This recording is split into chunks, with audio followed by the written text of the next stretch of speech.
Hello, good morning, and welcome to my favorite day of the week, Monday.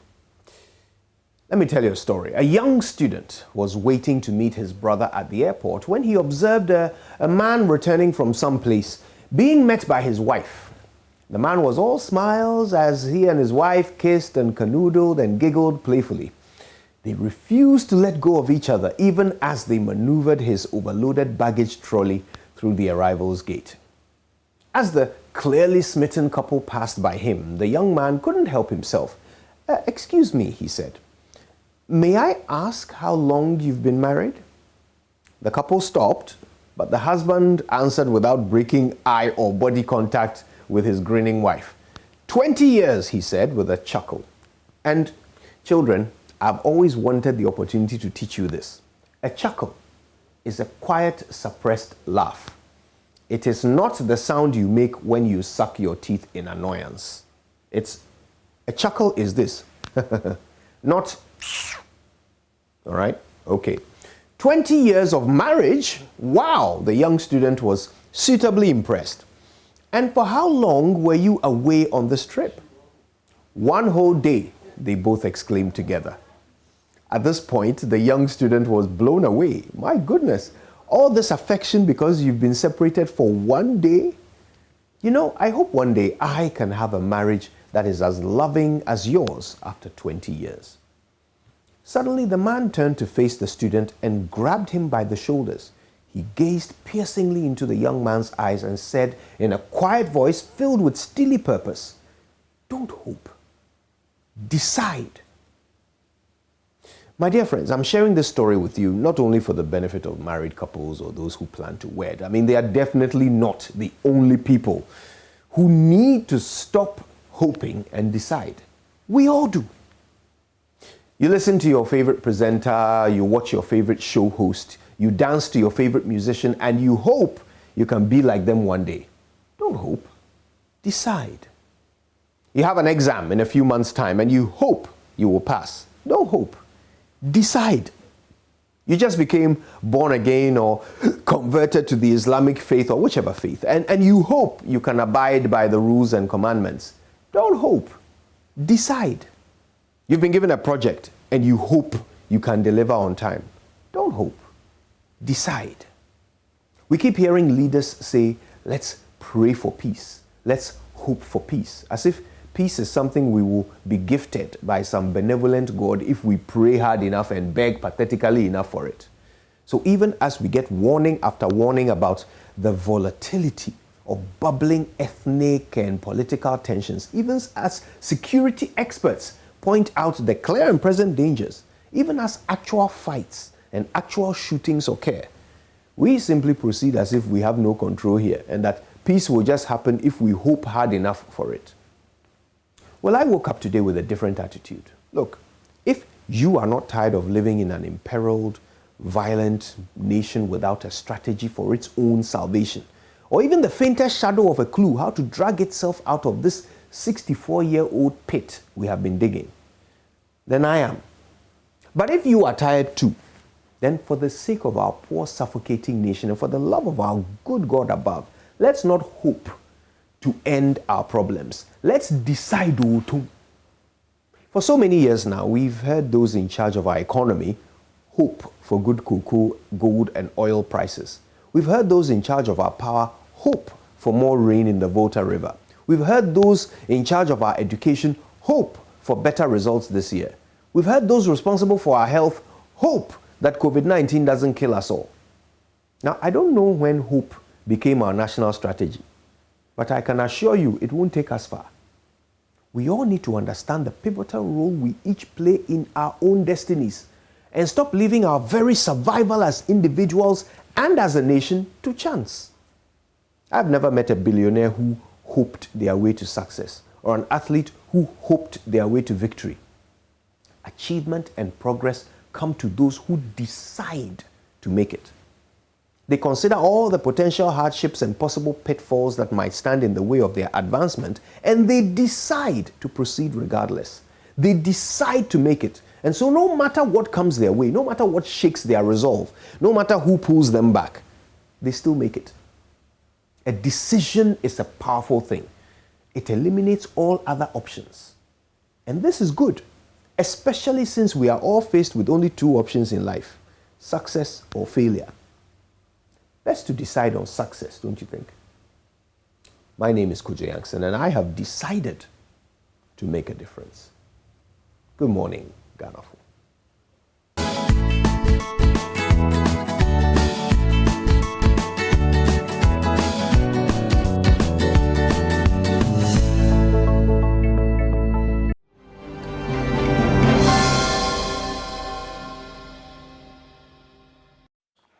Good morning and welcome on the AM News. Now, government says it is exploring ways of bringing in more COVID-19 vaccination doses as it reveals the second jab may take place in May.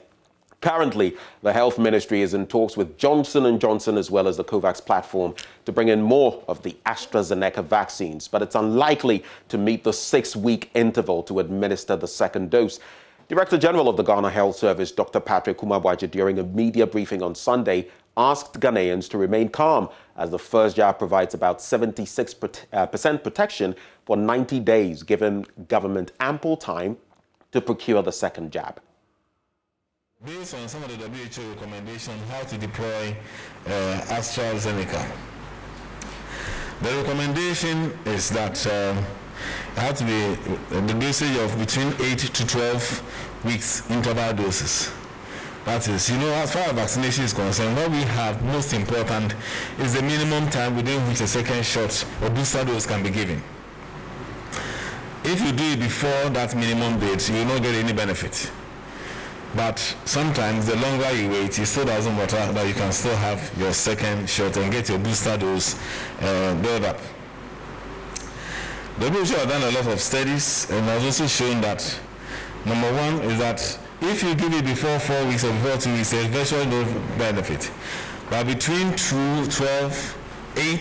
and 12 weeks is the best time to give. Even then, you would have lost some percentage of your antibodies. It's still effective enough to protect you. What is the efficacy of one dose? According to the studies that have been done globally and around, it protects you about 76% protection for over 90 days, which coincide with the 12 weeks you are talking about. But that's not to say second dose is not important. And so, given the vaccine availability, that is why we are now trying to shift it to the 12 weeks. But as vaccines made available, like I said, the earliest is the 8 weeks, and that you'll be giving your vaccination. There are significant efforts being made, and we have some assurance from COVAX that by May we'll get vaccination. And if we get our vaccine in May, we'll be able to do our second doses and as a service, you are more concerned with having more people with the first dose. Patrick Kumabwaji is Director General of the Ghana Health Service. Now, Medical Director of the Upper West Regional Hospital, Dr. Robert Amesia, says the lack of continuous supply of food to patients at the hospital is impeding quality healthcare delivery. He notes that though government through the medical stores has been providing food to take care of the patients, the facility sometimes runs out of supplies due to the overwhelming number of people that visit the facility. The hospital, which started operations 14 months ago, is yet to receive seed fund from government and is also affected by the erratic reimbursement of claims from the National Health Insurance Authority.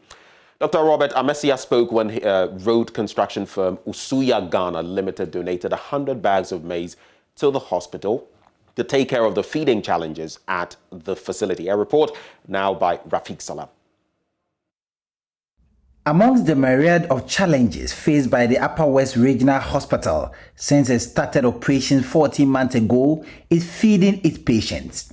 Mind you, the hospital started without seed fund from central government, and therefore procuring certain valuable items to the hospital sometimes becomes a nightmare for authorities at the facility. The case further worsened and stretched to its elastic limits during the advent of the COVID-19 pandemic, where the facility was used as a holding and treatment center for persons infected with the deadly virus.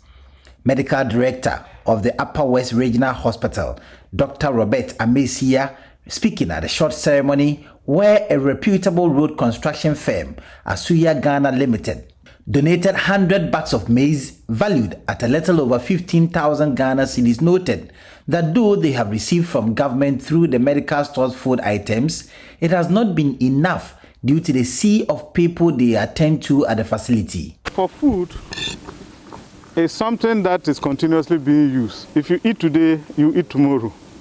So even though we have variously received items from central government through our medical stores, but because they are being used every day, you run out not because it hasn't come, but you run out because it is continuously being used.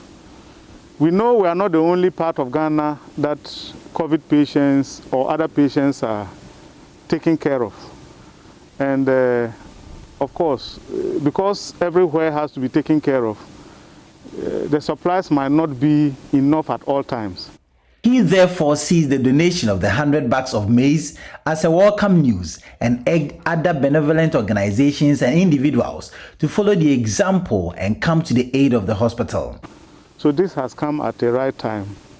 So what I can say is that we will use this, and 100 bags will take us some time before we start going down, below our stock. So we are very happy.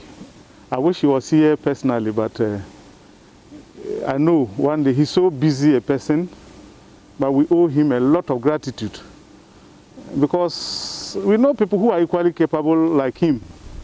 And he has not given to us only once, he hasn't given to us only twice, but more than 3 times. And I think that he has a special spot in his heart for healthcare delivery. And then we pray for him for long life, prosperity, so that he will continue to be kind to mankind. The company last year donated personal protective equipment, hand sanitizers, face masks and shields, thermometer guns and tons of gallons of liquid soap to the region, valued at 270,000 Ghana cedis. The donation makes the road construction firm the biggest donor of COVID-19 equipment to the region apart from government. Representing Asuya Ghana Limited for the donation is Rafiq Salam. But somewhere along the line last year, he decided to diversify by going into farming, and who took him to the Dafema Bure Isa district, where several hundreds of acreage of maize were cultivated there. And so we are in the month of Ramadan, also month of sharing. And so he deemed it also as part of the social corporate responsibility to also donate some items to some institutions and some individuals. The company later donated 50 bags of maize each to the Upper West Regional Chief Imam and the Upper West Zonal Mission of the Ahmadiyya Muslim Mission. They also donated several hundreds of maize to other identifiable vulnerable groups in the region to help cushion them in this period of Ramadan. Rafiq Salam's reports for JoyNews.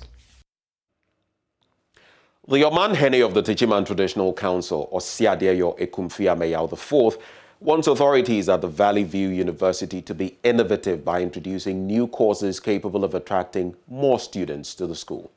The traditional ruler made this call at the back of the drop in enrollment in most tertiary institutions as a result of the COVID-19 pandemic. Bono East Regional Correspondent Anna Sabit has more in this report. The coronavirus pandemic has had a transformational impact on the higher education sector in almost every part of the world. In the past 1 year, the pandemic has resulted in staggering enrollment drops, particularly amongst first-year college students. The Oman Hene of the Techiman Traditional Council, Osiadeyo Ekumfia Mayao IV, has therefore charged authorities at the Valley View University to be innovative by introducing relevant courses capable of attracting more students to the school.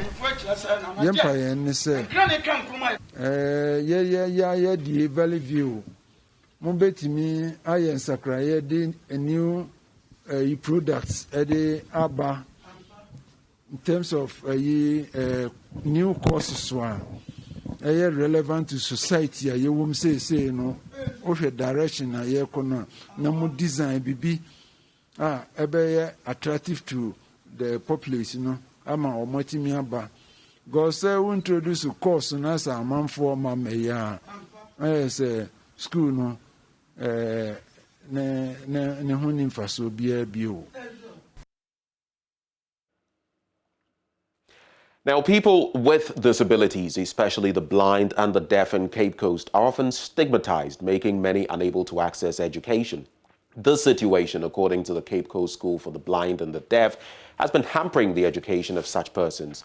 But for the past 3 years, there is an NGO, Anopa project, that is using sports and financial support to make schooling attractive to such folk.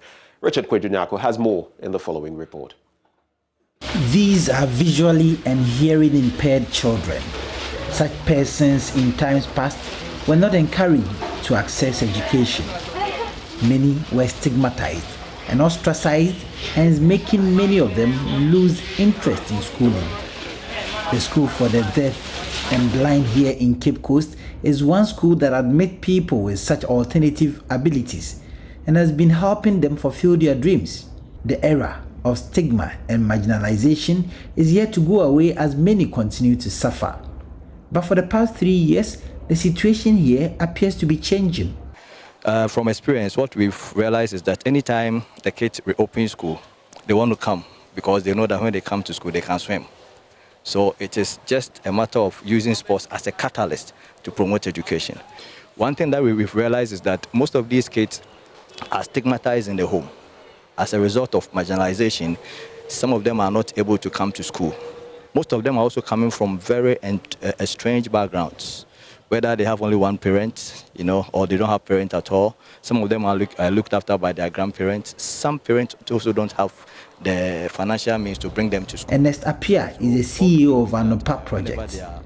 That project is using sports to stimulate the interest of students to attract them to come to school. Many of them who couldn't afford the educational bills have been given scholarships, books, and even what could sustain their interest in schooling. We've been working with the Cape Coast School for the Deaf and Blind for the past 3 years. And what we do is we use sports to make education attractive. We are doing soccer, we are doing swimming, we are doing volleyball. Of course, because of the COVID, we've stopped our sporting activities for a while. But that is what we do to make sure that the kids are happy when they come to school. We've realized that when it comes to the government sector, these differently abled people are marginalized, as I said, even in terms of education. So what we are trying to do is we are trying to encourage every individual, whether abled or differently abled, to be able to have education. Every kid has the opportunity or has the right to play. If you're a kid and you don't play, you become dull. Education through play or play through education can also encourage kids to want to stay in school and to want to study to become somebody in future. Head of the blind department, Abugri Wilson Adiebo, says the situation of many students have been changed thanks to the Anopa project. Anopa Foundation first came here to introduce swimming to us, and then he added other games. And from that time, Anopa has been coming to donate a lot of things to the students as we are seeing today. And the fact is that most of our students come from deprived areas, and their families do not have the means to assess the students. Even coming to school is a problem. Now the school pupils here can swim, play football, and engage in all manner of sports thanks to the project. The school population of about 500 pupils is elated and got their interest in education and sports covered. Richard Kwejunyako, JoyNews, Cape Coast. And that's a touching note on which to end the news. You can actually get more news at myjoyonline.com. We kickstart the news review shortly. We'll be right back.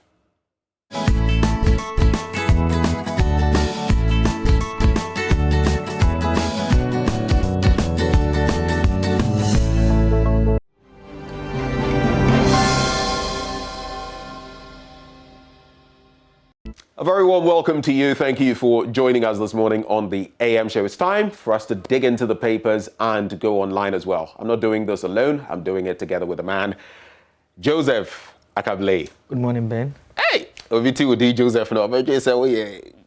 But only we know. Me say Joseph now or tre konkron humanim no. Tre konkron no. Okay. Oh, kakra. Kakra. Tommy Bisa say asori to me kayana. Oh, Debbie. I studied Fanti in primary school. Okay. I wrote a BSc Fanti. Not tree.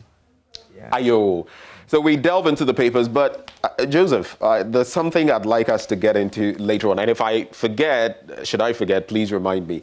If you check out the Twitter trends right now, you would see a lot of teams in there. And at the very top, Super League. I'm sure you've been following that discussion. Yeah. We'll get into it because you would see Everton here, Barcelona, Bayern, well, for different reasons. Spurs, Tottenham, Arsenal, and of course, my own Man U and Liverpool are in the mix. So we'll be getting into that. But right now, how about we dig into the papers for this morning? Daily Graphic, Daily Dispatch, Business and Financial Times, Daily Searchlight, Daily Statesman, all the dailies, and then the Republic Press as well. What do you have?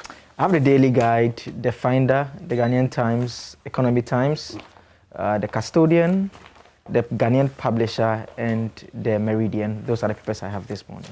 Let me start with the Daily Graphic this morning, and it talks about, well, the Graphic at 70 Kia Pegasus Prize, and Hayford receives 1, so there are 3 more to go.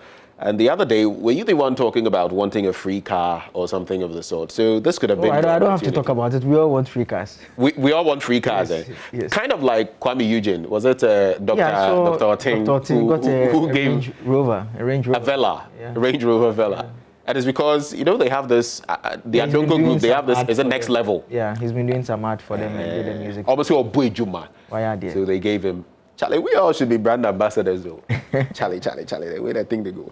Anyway, Charter within 4 years, Education Commission to University Colleges. Now, neglected tragedy, road accidents, real pandemic.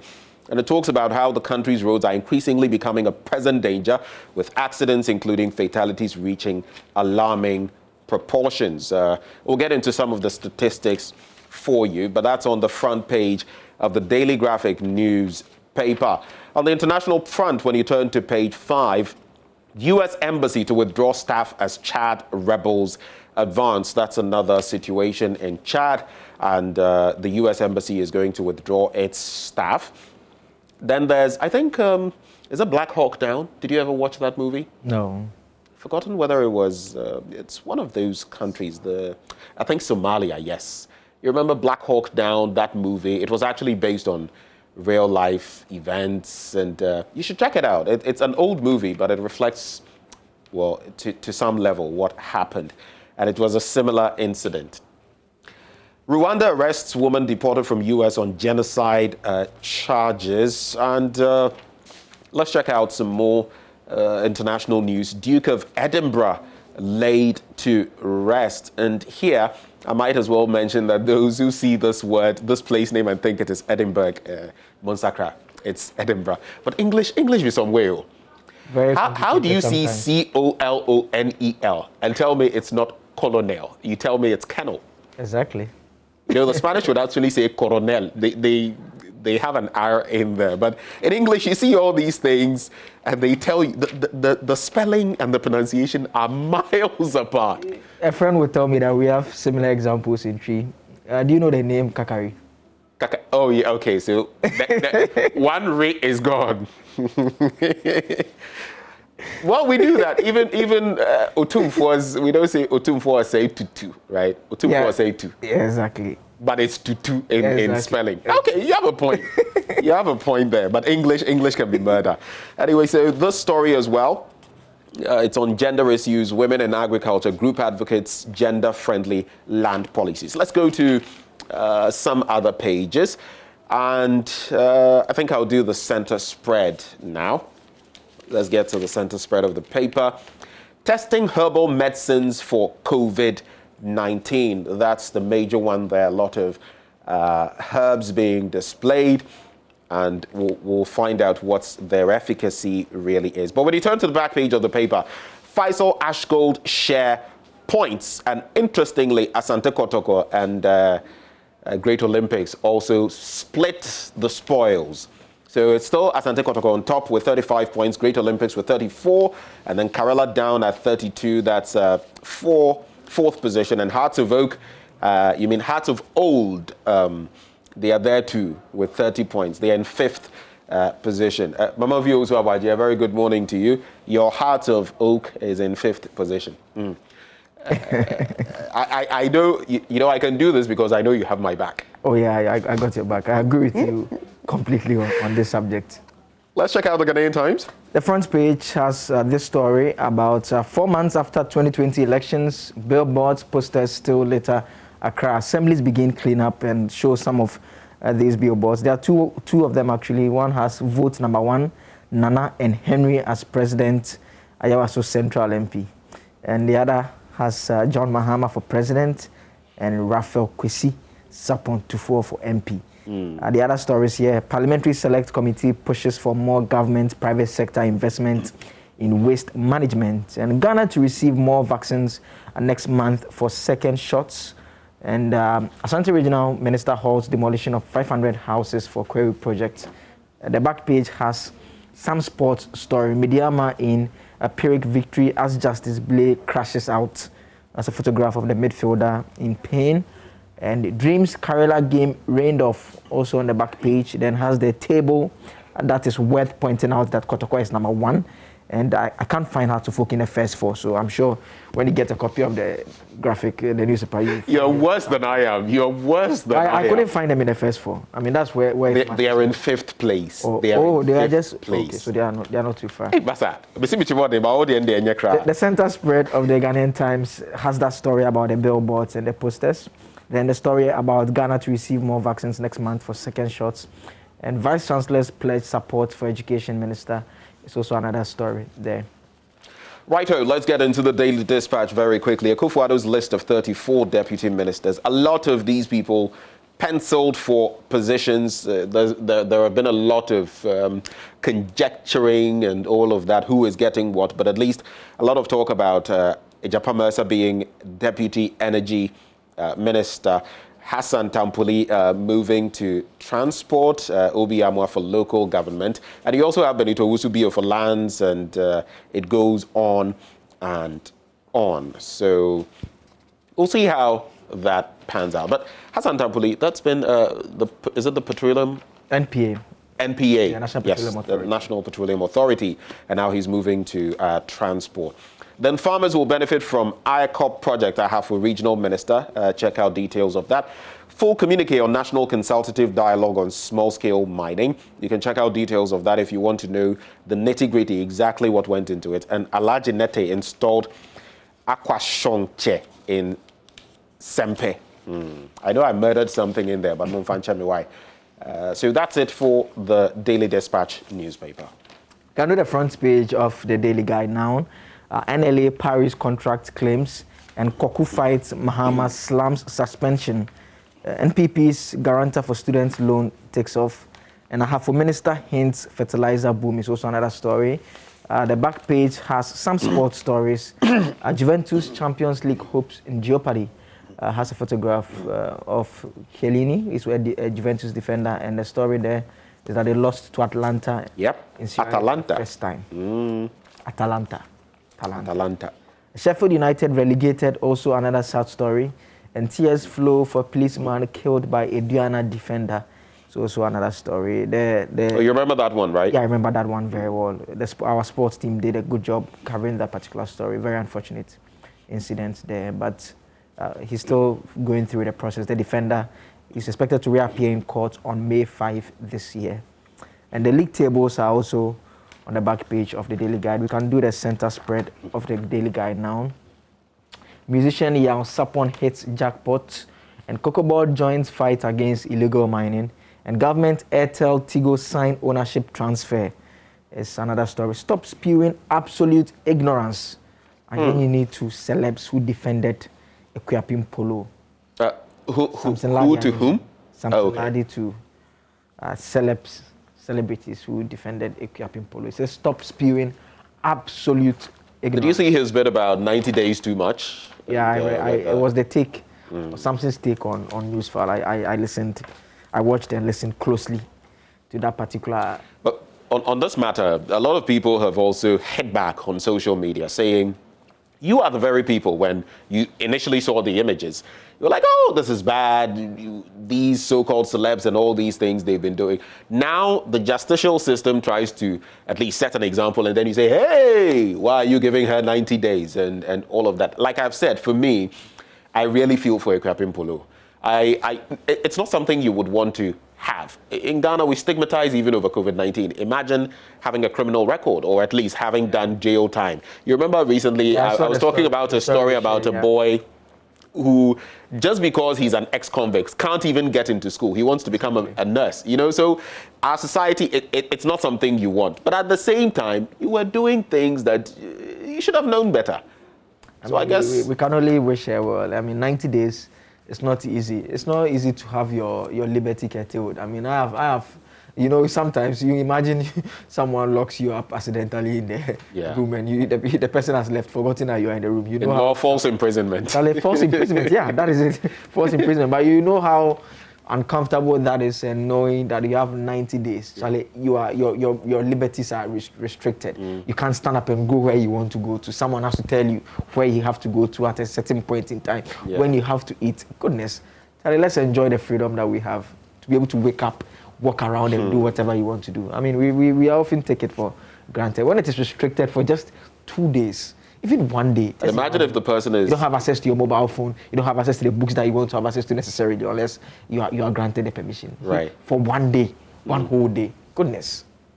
Can you imagine that happening to someone who's, I think the word is claustrophobic?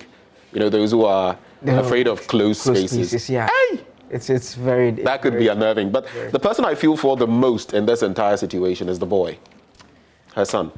I don't know how he's going to take, you know, because I've heard issues to do with the family and the fact that, well, the child may be given to her mother. I hear the father of the boy is not necessarily, I don't want to put out any details, but I hear the presence may not exactly be what it should be and all that. So I'm sure he's going to really miss his mom over the next 90 days. Whether he knows what exactly is happening with his mom, that's one thing. How he'll take it, how he'll respond to it. It's sad. But I think it also means we should be wary of our choices when you're out there doing stuff. Are you done? Yes, I'm done with The Daily Statesman now. Dr. Cynthia Amaning Dankwa wins 2020 Africa Oxford Research Development Award. And I think we ought to celebrate what's good. And Dr. Mrs. Cynthia Amaning Dankwa, a senior lecturer, Department of Pharmacology of the Kwame Nkrumah University of Science and Technology, has won the 2020 Africa Oxford Research Development Award from the University of Oxford in the United Kingdom. She received £50,000 to collaborate with Professor Christopher Schofield from the University of Oxford on natural product drug discovery to tackle antibiotic resistance and develop new antibacterial agents to fight resistance in tuberculosis, TB. And we applaud her. She's done us proud. It's a very good one right there. GIPC, that's the Ghana Investment Promotion, is it Commission or Center? Center bags $2.7 billion in investment inflows. Government pledges prudent use to benefit all. COVID-19 vaccine, GHS assures Ghanaians of second shot. I'm still waiting for my second shot. I took mine. I can't forget the date because it was my birthday. So the 3rd of March, I took it. But I hear the longer you go, maybe about 2 months or more, it gets more effective when you take the second shot. So I am eagerly waiting for my second shot. So the update from the press conference yesterday, you know, when you took your first shot, they were working with an 8 weeks period. So you're supposed to take it by the end of within the 8th week. Yeah. Now, we are told that the World Health Organization... So that would be, in my case, April 3rd, May 3rd, basically. Exactly. So in the WHO standard, it's between 8 to 12 weeks. But we were working with the 8 weeks. Now, we are being told that there's a bit of supply issues trying to get more vaccines. So because of that... With what is happening in India and all that. And all that. So they extended by 4 weeks. And so we are still within the 8 to 12 weeks that is required. Then the Director General of Ghana Health Service explains that it's because they know that even the first jab, they said its effectiveness around 76%. Yep. By some of the research that they've read, among other things. So they are trying to vaccinate as many people as possible. And so they are still trying to get some more. And so while we may have some available that we may use to give people like you the second jab. You also need it's all about the pros and cons and trying to ensure that as many as possible can get the first jab. Can so get while you wait to get the other, so that you still be within the 12-week period to administer the second jab as well. What this means is that if we decide to go by WHO, conditions, if you like, I could end up getting my jab on around June the 3rd. Exactly. Instead of maybe May the 3rd for the normal 8 to 12 weeks period. Yeah. There's a government finalizes Airtel Tigo ownership transfer agreement. There's been a lot of talk about this. And when I'm done, I'll leave this for you to do, to remind us once more. I think it should be in some other paper as well. But English Premier League, Arsenal snatched late point to dent Fulham's survival hopes. Retired referee Alex Corte leads GFA VAR project team. So VAR is actually coming to us. And with the problems I've seen with VAR, I mean, the last match Manchester United played, not this very last one with Burnley, but I think some team, Tottenham, Edinson Cavani's first goal. He scored twice in that match. We beat them by 3-1. It was only one of those goals that was accepted. Ball clearly crossed the line. The referee was saying, says some foul, and it's simply not football. Some foul that have been perpetrated against Son, supposedly. So VAR has become like a monster. People say it is twisting the game, and now it's coming to Ghana. I really don't know what to expect with our referees and all. I don't know what to expect. I'm not clear in my mind whether to support the technology or not. I mean, I think generally we all believe that football, in terms of the decision-making process, should be as fair as it ought to be.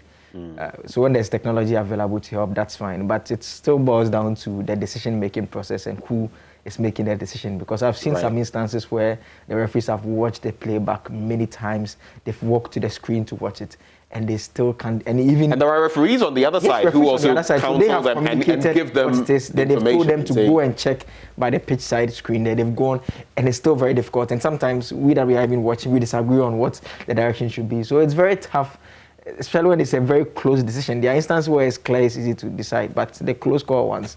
But in Ghana... You know one of my fears? And I'm hoping that this never happens again.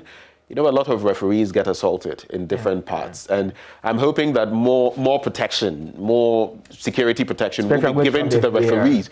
Because with VAR, a lot of things will come up that parties, teams will be disgruntled with. And we have an unruly bunch of, sometimes players and sometimes fans. So we should watch it.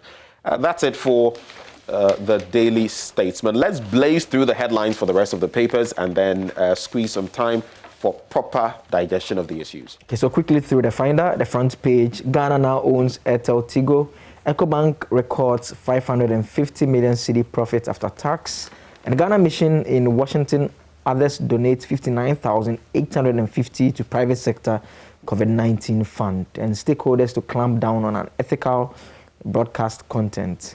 Veteran gospel musician Yao Sapon rewarded with brand new Toyota RAV4 is the story on the front page. People are getting cars this weekend. Quickly through the Economy Times, cost of debt against tax revenue widening. And that story about Airtel Tigo now Ghana's asset, and BOG tightens dividend payment requirements for banks. There are no back page stories there. So let me end with the custodian, then you come in, Ben. The custodian says stakeholders to halt unethical broadcast content and special court for tax defaulters soon. A KGL technology contract will boost NLA's finances is coming from its management. And NDC cadres on rescue mission as Abu Dhabi blast hijackers cries for grassroots. Huge elephant with legs of what? Clay. I saw another one. It says the lame horse. Party is a lame horse. Yeah, I saw that one.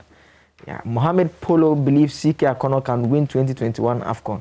We have heard you. Thomas Partey features in Arsenal home draw with Fulham, also on the back page. Ben? All right, so let's blaze. Have you done the publisher yet? Not yet. Adami justifies media law. Has a photograph of Mr. Godfrey Yebo Adami. Abu Dhabi slaps Mahama, and this is standing on wobbly legs. And MPs applaud works on waste treatment plants. Another story on the front page. Then the last one for me will be the Meridian. The Finder got it wrong. KGL technology contract is it's in the biggest interest of NLA. Okay, so I'm a bit confused. Okay, so I think you've You're done with the papers now, because the Ghanaian Times is what he started with. I'll blaze through the daily searchlight. It says, and I'll just highlight the stories that have not been done yet. Ekuapem Polo, in Sawam pleas for Ekuapem Polo. And the interesting bit they did here, as a result of the verdict pronounced by an Accra Circuit Court on Ekuapem Polo, the Daily Searchlight newspaper went to Nsawam, an Ekuapem-speaking town, to sample the views of the people on the issue. The rationale was to elicit a tacit and homegrown opinion from her own kith and kin, but not to ask for empathy and skew the opinion. Interestingly, all the people who spoke to this paper were of the view that their daughter was absolutely wrong in putting out her nude pictures on social media, most especially featuring her 7-year-old boy. But they also said that, you know, justice should be tempered with mercy. I saw another story online where an Ekuapem chief says Ekuapem Polo is not Ekuapem. I saw that story too. Yeah, that one too. Alibaba accepts record China fine and vows to change, and the tech giant has been slapped with $2.8 billion in fines, and they've accepted it. Republic Press, NPP bigwigs throw blows over Bawumia. I guess from next year, next 2 years, it's going to heat up. It's going to get pretty interesting on the political front. And we'll see, even in the NDC, the two major political parties. And today, as we speak to Professor Emeritus Stephen Ade, he'll have something to say about the NPP and the NDC. Interesting. Anyidoho launches unprovoked attacks on Mahama. Have you followed what Koku has been sharing on social media? Yeah, I follow his Twitter handle, and Koku has been on a tweeting spree. Good morning, Koku Anyidoho. He's the former Deputy General Secretary. If you say he's... You know his nickname, right? The Bull. The Bull. If you say... And he got bitten by the mosquito in that last contest, Congress, he lost. But he says if you call him suspended, you have to provide evidence that... You know, on his page, someone posted what the NDC, the communication from the NDC, and said, Nakokupa, what are you saying? What's he saying? Says it's not evidence of suspension.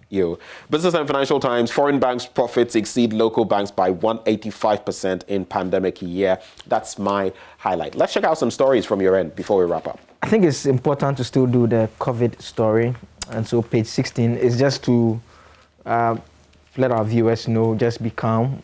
And so the date that you have on your COVID card, the card that indicates that you've taken the first jab, you may go to the health facility on that date that you are going for the shot, and you'll be told that, you have to come another time. So don't panic. The Ghana Health Service is scheduled to receive more vaccines to commence with a second shot of the vaccination for individuals who have already received their first jab. According to the Director General of the Ghana Health Service, Dr. Patrick Kumar-Boaji, he says the country's vaccination exercise rollout has been successful with over 800,000 persons already vaccinated. And so he explained that out of the number of persons vaccinated so far, 161,506, that is 27%, are health workers, 26.7% were people with underlying health conditions. He goes on to explain that the WHO recommended 2 standard doses of AstraZeneca to be administered with an interval of 8 to 12 weeks between doses. However, Ghana chose the 8 weeks interval. He noted that most people who were vaccinated early in March were booked to receive their second doses from late April as the earliest period, stressing that, however, given the vaccine availability landscape, there could be delays, but that should not have any impact on protection, as current evidence suggests that giving a second dose at 12 weeks or more gives similar protection or better protection. And so that is a bit of news for all of us. Let's be calm and don't panic. If your second dose delays, you'll still be fine. Yes, so that is the one important story for me. The other story here, we are told that the MPP's no guarantor for students' loan takes off, and details of that story is on page 3. We are told that the University of Ghana's Student Representative Council has announced the opening of applications for the student loan for the academic year, directing prospective students to visit the website. And so it goes on to explain that the granting of loans to students without the use of guarantors was a manifesto promise of the NPP in the 2020 elections, and so it's now taking off. You don't need a guarantor. In the past, I remember when I was back at the University of Ghana, I couldn't access it because I wasn't getting... You need someone who is a net contributor to give you his PIN and agree for his details to be used to provide security for you to go for the loan. But we are being told that that has been waived, and so when you're a student and you need financial assistance, on your own. You can go through the process, and once you meet it, you'll be given the funds. You don't need to convince anyone to serve as a guarantor. So good news for some of us who back then we used to struggle to get money for school.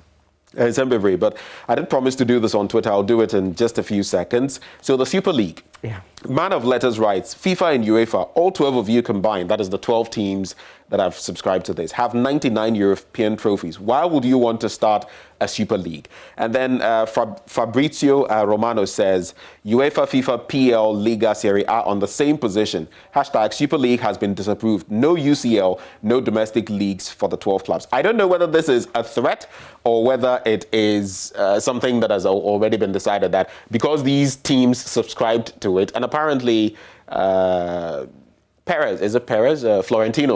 Real Madrid's chairperson, president, was going to be the boss, with the Glazers and others being vice. But we'll see how that goes. At this point in time, let's celebrate a few people. Happy birthday to Mr. Stephen Oklu, managing director of Nkulenu Industries. We all took some of those, you remember. I think they have Chateau, they have the palm thing, they have so many things. Nkulenu Delight. Happy birthday to you, Mr. Stephen Oklu. Happy birthday as well to Veronica Osu-Ansah, head of marketing at Quick Angles Limited. Quick Angles Limited, Veronica Osu-Ansah. Happy birthday to you. As well as to Quick Angels. Okay, so Quick Angels Limited. My apologies for that. And there's happy birthday as well to John Kwabena Ejay, former staff of Universal Merchant Bank. You are on retirement. You are 72 years today. Wow. Joe, we shall get there bit by bit. 72 years today. And I couldn't wish for a better man to be my dad. I love you so much, Dad. From your daughter, Danicia Poma Ejay of Joy News. And so a very happy birthday to you, John Kwabena Ejay. Up next, we have sports. Do stay.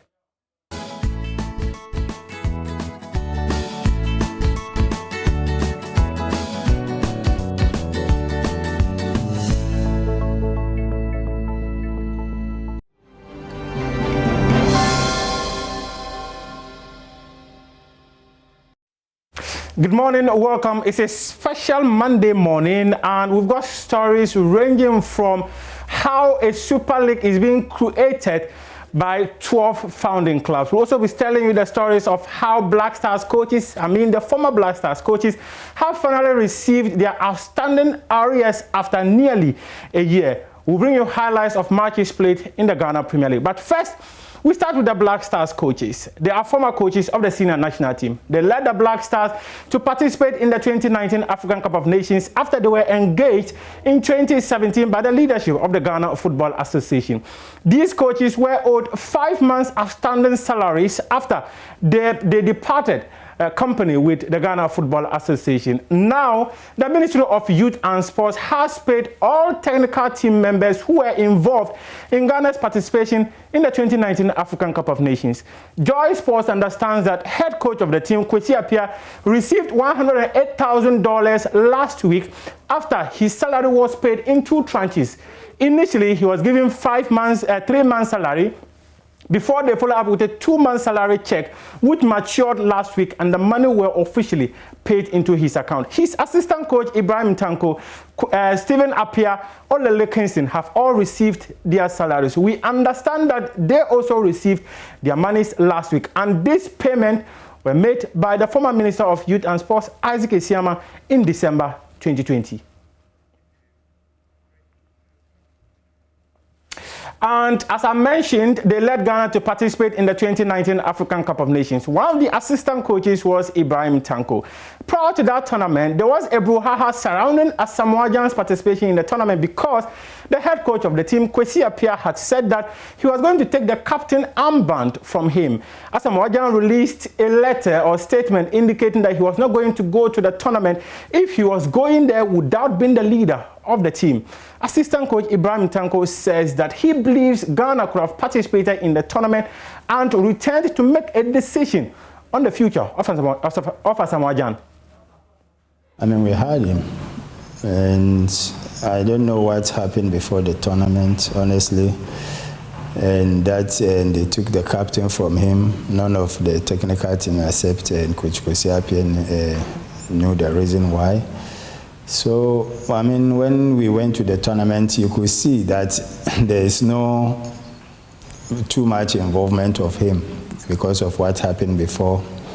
He decided not to go, and the president play on his behalf, and we took him there. So either is the right way to go with him or the wrong way, I can't tell, but I think we went with him, and what happened has happened, and that resulted us in playing the West African Cup of Nations tournament. Because of what happened before we even went there, there's no unity, of course. So I'm sure, or I hope that we learn from these things, that going forward we will do things better. Would you have suggested that Jan had gone to the tournament and probably come back before that conversation happened? Yes, I'm sure that this is how it's supposed to be, because when you qualify to a tournament, you need all the players and the nation behind you. Of course, Jan have a lot of people who admire him. You have a lot of fan base. Definitely, if these things happen, you divided the country. And this is what happened before we went to the tournament. That doesn't help us.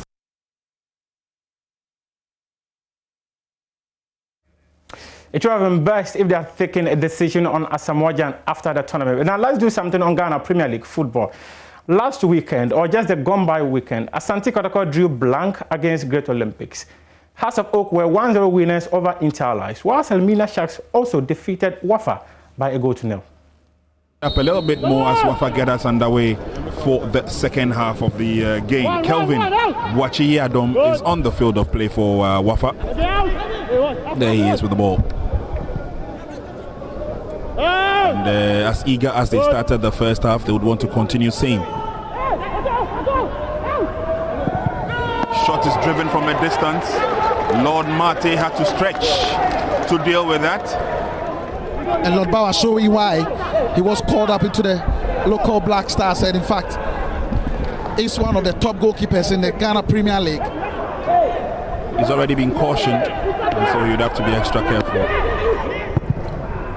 A Champions long ball, and that's close out of nothing, and you can see that Prosper Nate Ogun is wondering what happened to my defenders. Corner kick, Edwin the Champon sends it in. It's been headed out. Esubonte, brilliant tackle from Ata. My word, what a goal! My word, what a goal! Samuel Ata with a thunderbolt. It's a last-minute goal. My word, what a goal! And the Elmina Sharks are leading by a long goal here. Suddenly, it is all 3 points for Elmina Sharks and that man there, Ferdinand Aqua. What a howler. And referee Isaac Osei will end the game here at the Cape Coast Stadium. It's Elmina Sharks 1, Wafa 0. So Hearts of Oak want to come back from that defeat in Obuasi, that controversial defeat against Ashanti Gold, as they seek to close in on the gap on Asante Kotoko and Olympics at the top. Remember, Mediama have climbed to 3rd spot on the league log, with Karela equally winning, and so the Phobians would have to win this game if they want to keep their title aspirations intact. Yeah, top of the table versus bottom side of the table, a compelling fixture. And as you rightly said, if Hearts of Oak are going to go on, and Ibrahim Abdullahi has signaled the two teams into action, and game is underway here in Accra. Hearts versus Inter-Allies. Yep. Nete, poor challenge. I'm sure the referee will visit that incident, but here Hearts of Oak comes for Fatal's cross. It's a goal.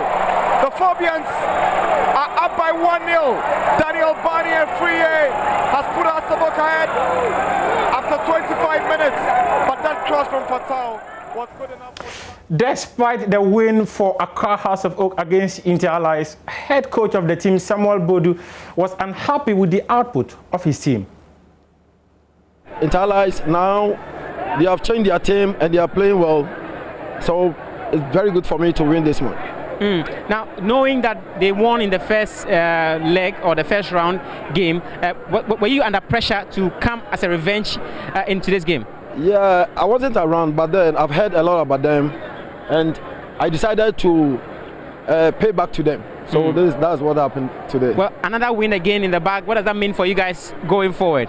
Yeah, we play match after match, so we throw this match out. Our next match, we are prepared towards that match. We are planning ahead of the Carillas match. For Asante Kotoko, they still maintain their spot at the summit of the league table after that 0-0 stalemate against Great Olympics. They missed the services of Brazilian international Fabio Gama.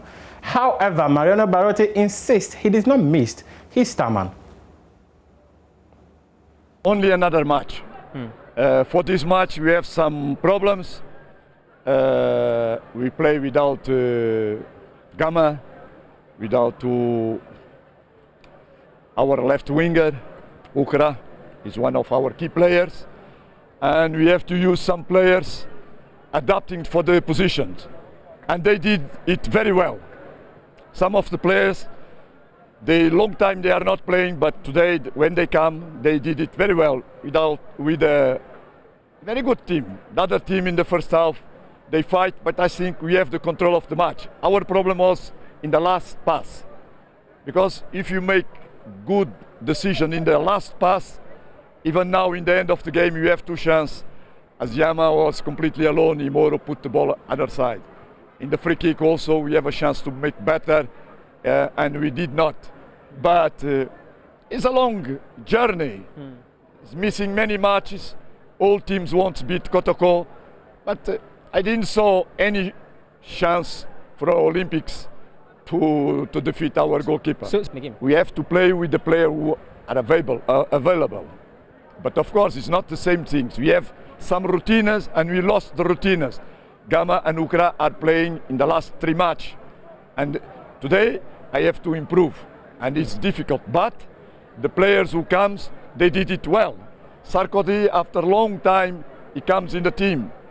And for me, was a warrior because it's not easy playing here against Olympic. They was motivated because they beat us in the first round. And they are talking easily, they will beat us 2-3-0. I heard what they said. I didn't see, nobody saw any chance of goal. We have chance of goal. Kumi, first half, he was not expecting. Even in second half, we can, if we make good decision in the last pass, sure, today we was commemorating. But anyway, it was a good match. It was a good match. It's been 4 matches since Ni Odate Lamte was asked to take over from Yao Champong as interim coach of Elmina Sharks. He has won 3 and drawn 1. He says his main target is to ensure the club maintain their status as a Premier League club come the end of the season. Well, sometimes you need this in football. You know, it do happen, and I think at the end of the day, as I said at the beginning, it's the 3 maximum points that we are looking for, and we did. I think first half we were better. Second half, Wafa also did very well, but at the end of the day, we need some luck in football, so we were able to have it at the later part of the game. Yes, I think so. I mean, I just took over just 1 month. It's now that I'm getting to know the boys. But I'm happy maybe 4 matches I've been able to win 3 matches. Getting to know them day by day, I'm sure maybe by the end of the season I should know them, or maybe by the middle of the ending of the season I should know them much better. So as time goes on, I'm changing, you know, reshuffle, getting to put each player at certain position. But as I said, my main objection is maybe to let them, you know, stay in the Premier League. From Premier League football, let's do boxing. What is your objective? What plans do you have for as many as 13 children? The plans of Bukom Banko is that he wants to fight more till he's 45 so that he can build a house for his 13 kids. I thought if it's someone, if they give me the opportunity, me I no fear anybody. Anytime I'm training, I'm the fitness. I have fitness. The way if somebody give me that fight in the America, UK, and America, anywhere where that, I'm going to fight because I need money. Right now, I buy land. I need blocks to breed in my house. To breed your house? Yeah, to breed in my house. I'm not get a house at all. You don't have a house? I don't have a house. I'm a big man in the nation, but I don't have a house. But I have the land in Botiano, Kaswa, Ofanko. I see. The places where you live are rented properties? Yeah, they're rented, yet. Okay. And they're rented, but you know. But Yeah. you know my everything. Yeah. Well, if you ask me, you know. Yeah. I'm Yes. asking you because the people are listening to us. Yes, well, right now, I want money to buy blocks to make house for my 13 children to sleep in there. Because if I die right now, my 13 children will disgrace in Ghana. Well, I buy land, I buy bigger land. I need blocks. I need to fight. I want to they give me fighters to get money to breeding house before I go die. How you are in your 40s now, Banku? Yes, I'm 40. But our weight is bigger weight. You can get 46, 45, you can fight. But you remember the story? See, only feed. Yeah. Only feed, he got 47 years. Yeah, very good. Before he stopped the boss. And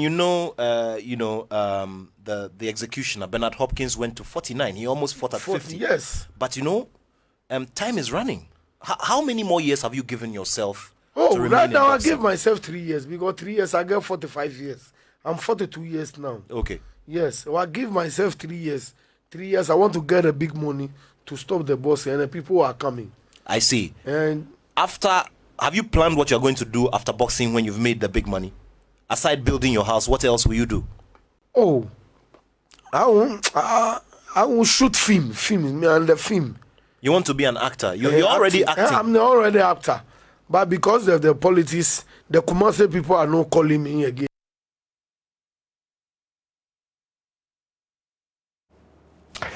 Build a house for your 13 kids so that when you leave Earth, your children will have a place to lay their heads. That's according to Brema Kamogo, aka Bukom Banko.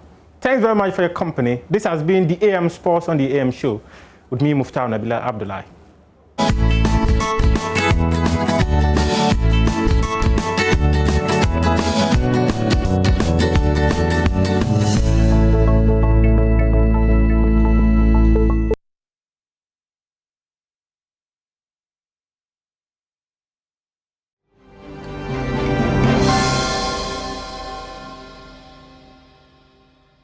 A warm welcome back on the AM show. And indeed, as you can see in the background, we're talking Ghana. At the start of the show, I told you I was tingling with excitement. It has to do with this person who is going to share his thoughts with us on Ghana.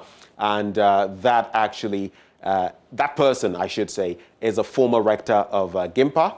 He also is a former chairperson of the GRA and the NDP. And he shares his thoughts on myriad matters. Professor Stephen Adey is our guest this morning. Prof, thank you very much for making time. You are welcome. To interact with us once more. Thank you. So, Prof, let's start from here. When I came into your hall, inquisitive as I am, I started looking around and I saw this Eastern Standard midweek, and all the way from June 2002, June 19 to be specific. It talks about your background growing up in Shrimwase and how you actually overcame poverty to become the figure that you are now. Today you're beautiful, Kente, but the story hasn't always been that good, that rosy. Tell us a tiny bit about the circumstances that you grew up in. You didn't even have textbooks going to school, did you? No, I didn't have textbook of my own, but I had textbooks to read because the teachers always allowed me to use their textbooks. Because by God's grace, I was not too daft. And when the teachers were lazy, I helped them in teaching my fellow students. So I always had access to the teachers' books. But I don't want to make too much of my background because at that time, that was almost the norm in the average village. We were, yes, by your standards, very poor. But we never went hungry because we were farmers and we had our own food. what we lacked were what you call the amenities of clothing. You have only one cloth a year. Your school uniform, you have only one. If you get torn, you patch it until the end of the year and the rest. But the people around were no better, so you never felt poor. The only time I felt poor was when first I got admission to Opokuwari, I couldn't go. Prempeh College, I couldn't go. Agri Memorial, I couldn't go. And in Fansipim. You got admission to all of these A-list schools, and you couldn't go? Yes, because of poverty. That is the only time, and I was 16, about from 14 to 16 years, and every year I would try and I'll get admission. So that was the only time it occurred to me, because I was the first boy. And then, you know, 4th, 5th people are going to secondary school and they come home with their pians, you know, that's like your type of trousers. I know, the pians. Yeah, what you have now. Holding your legs. Exactly what you are having today was there. And they come, you know, and then you feel, why are you still in middle school? You try, from 2, you could have gone to secondary school. From 3, you could have gone to secondary school. From 4. And then you realize it's because you are poor. That's the only thing. But thank God I asked my head teacher, since I can't go to secondary school, can't I go to university? And that was, I was smart enough to know even in the village that, and he says you can do so by correspondence course. And that advice by teacher Amoa of Nkonya Urapon in the Volta region, which is my second home because I adopted his home, to me changed everything, because the first time I got £5, then 10 cedis, I ordered for Rapid Resource College from London University, London. It's London SW4. I can even remember the code. And within 2.5 years after Star 7, I had my O level. The following year, I had my A level. So I came to Legon, finished, did my master's, and came and taught those who went to Vansipim in their final year, my mates. It's said that those who are first now will yes, be became, those who are last yes, at some yeah. point will be first. So that's the only time I felt poor, the fact that right. I couldn't go to secondary school. Very interesting. But I read again from that very story that I mentioned from the Kenyan newspaper that at a point in time you were in Sydney, Australia. Yeah. And you were even a watchman at a point in time. Can you tell us a brief bit about that? I bring this up because some people may look at you and feel, oh, it's all been rosy. Tell us a bit about that. Actually, can I shock you? Shock me. I have actually removed toilets, you know, the pit latrine, the pan latrine before. That was in Ghana. So but that's I won't go in. Me. So that's why I won't go there. If being a watchman, security man is shocking to you, that is even worse. But don't ask any question. I won't tell you. Where did you do that? I won't tell you. No, Ghana, in Ghana, before my degree. But that was normal. I was doing my PhD. I had my wife. I had 4 children. 3 children over the years there. Man must live. And I thought a very nice job being a security person, watchman in a pig feed factory. And I was only one man watching the factory in the night. Fortunately, there was always an engineer in the boiler so that if anything happened, so therefore I knew that somebody was down there. But every hour I would go around, and so I would start at 6 p.m. to 6 a.m.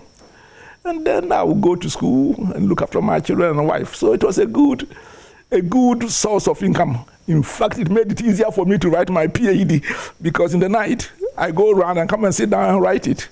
So being a watchman was a glorious job. So interesting times. Now, let's talk a bit now about Ghana. Generally, yes. A lot of things have been happening. And you're an educationist yourself. Yes. You have a lot that you're doing in our educational setup. What do you see when you look at our educational system today? From time to time, you hear people saying that the standards are falling or have fallen. You look at the saga to do with some unpalatable textbooks. I'm sure you caught wind of some of those that came up. And there's even that bit to do with a Rastafarian student who supposedly has been turned away, a number of them. Looking at our educational system, and I'd like you to take apart these matters one by one. What do you see? What are we getting right? What are we failing at? Are we creating the sort of society that can take a hold of this country and move us to the next level in terms of education? Very good.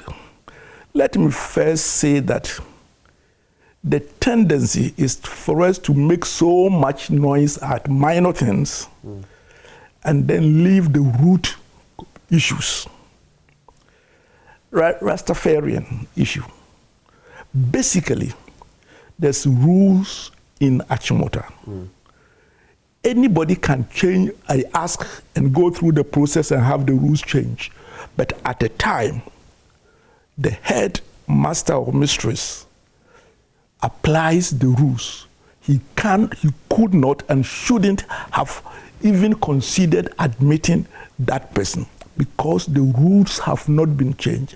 It's like saying that there's a law in Ghana and you think that the law is bad and therefore you break it, you bear the consequence. So the issue has to do with the fact that whether the rules are archaic or not, at that time, that is the prevailing rule. But you don't come and say that, I want my child. This is your rule, is out of the rule.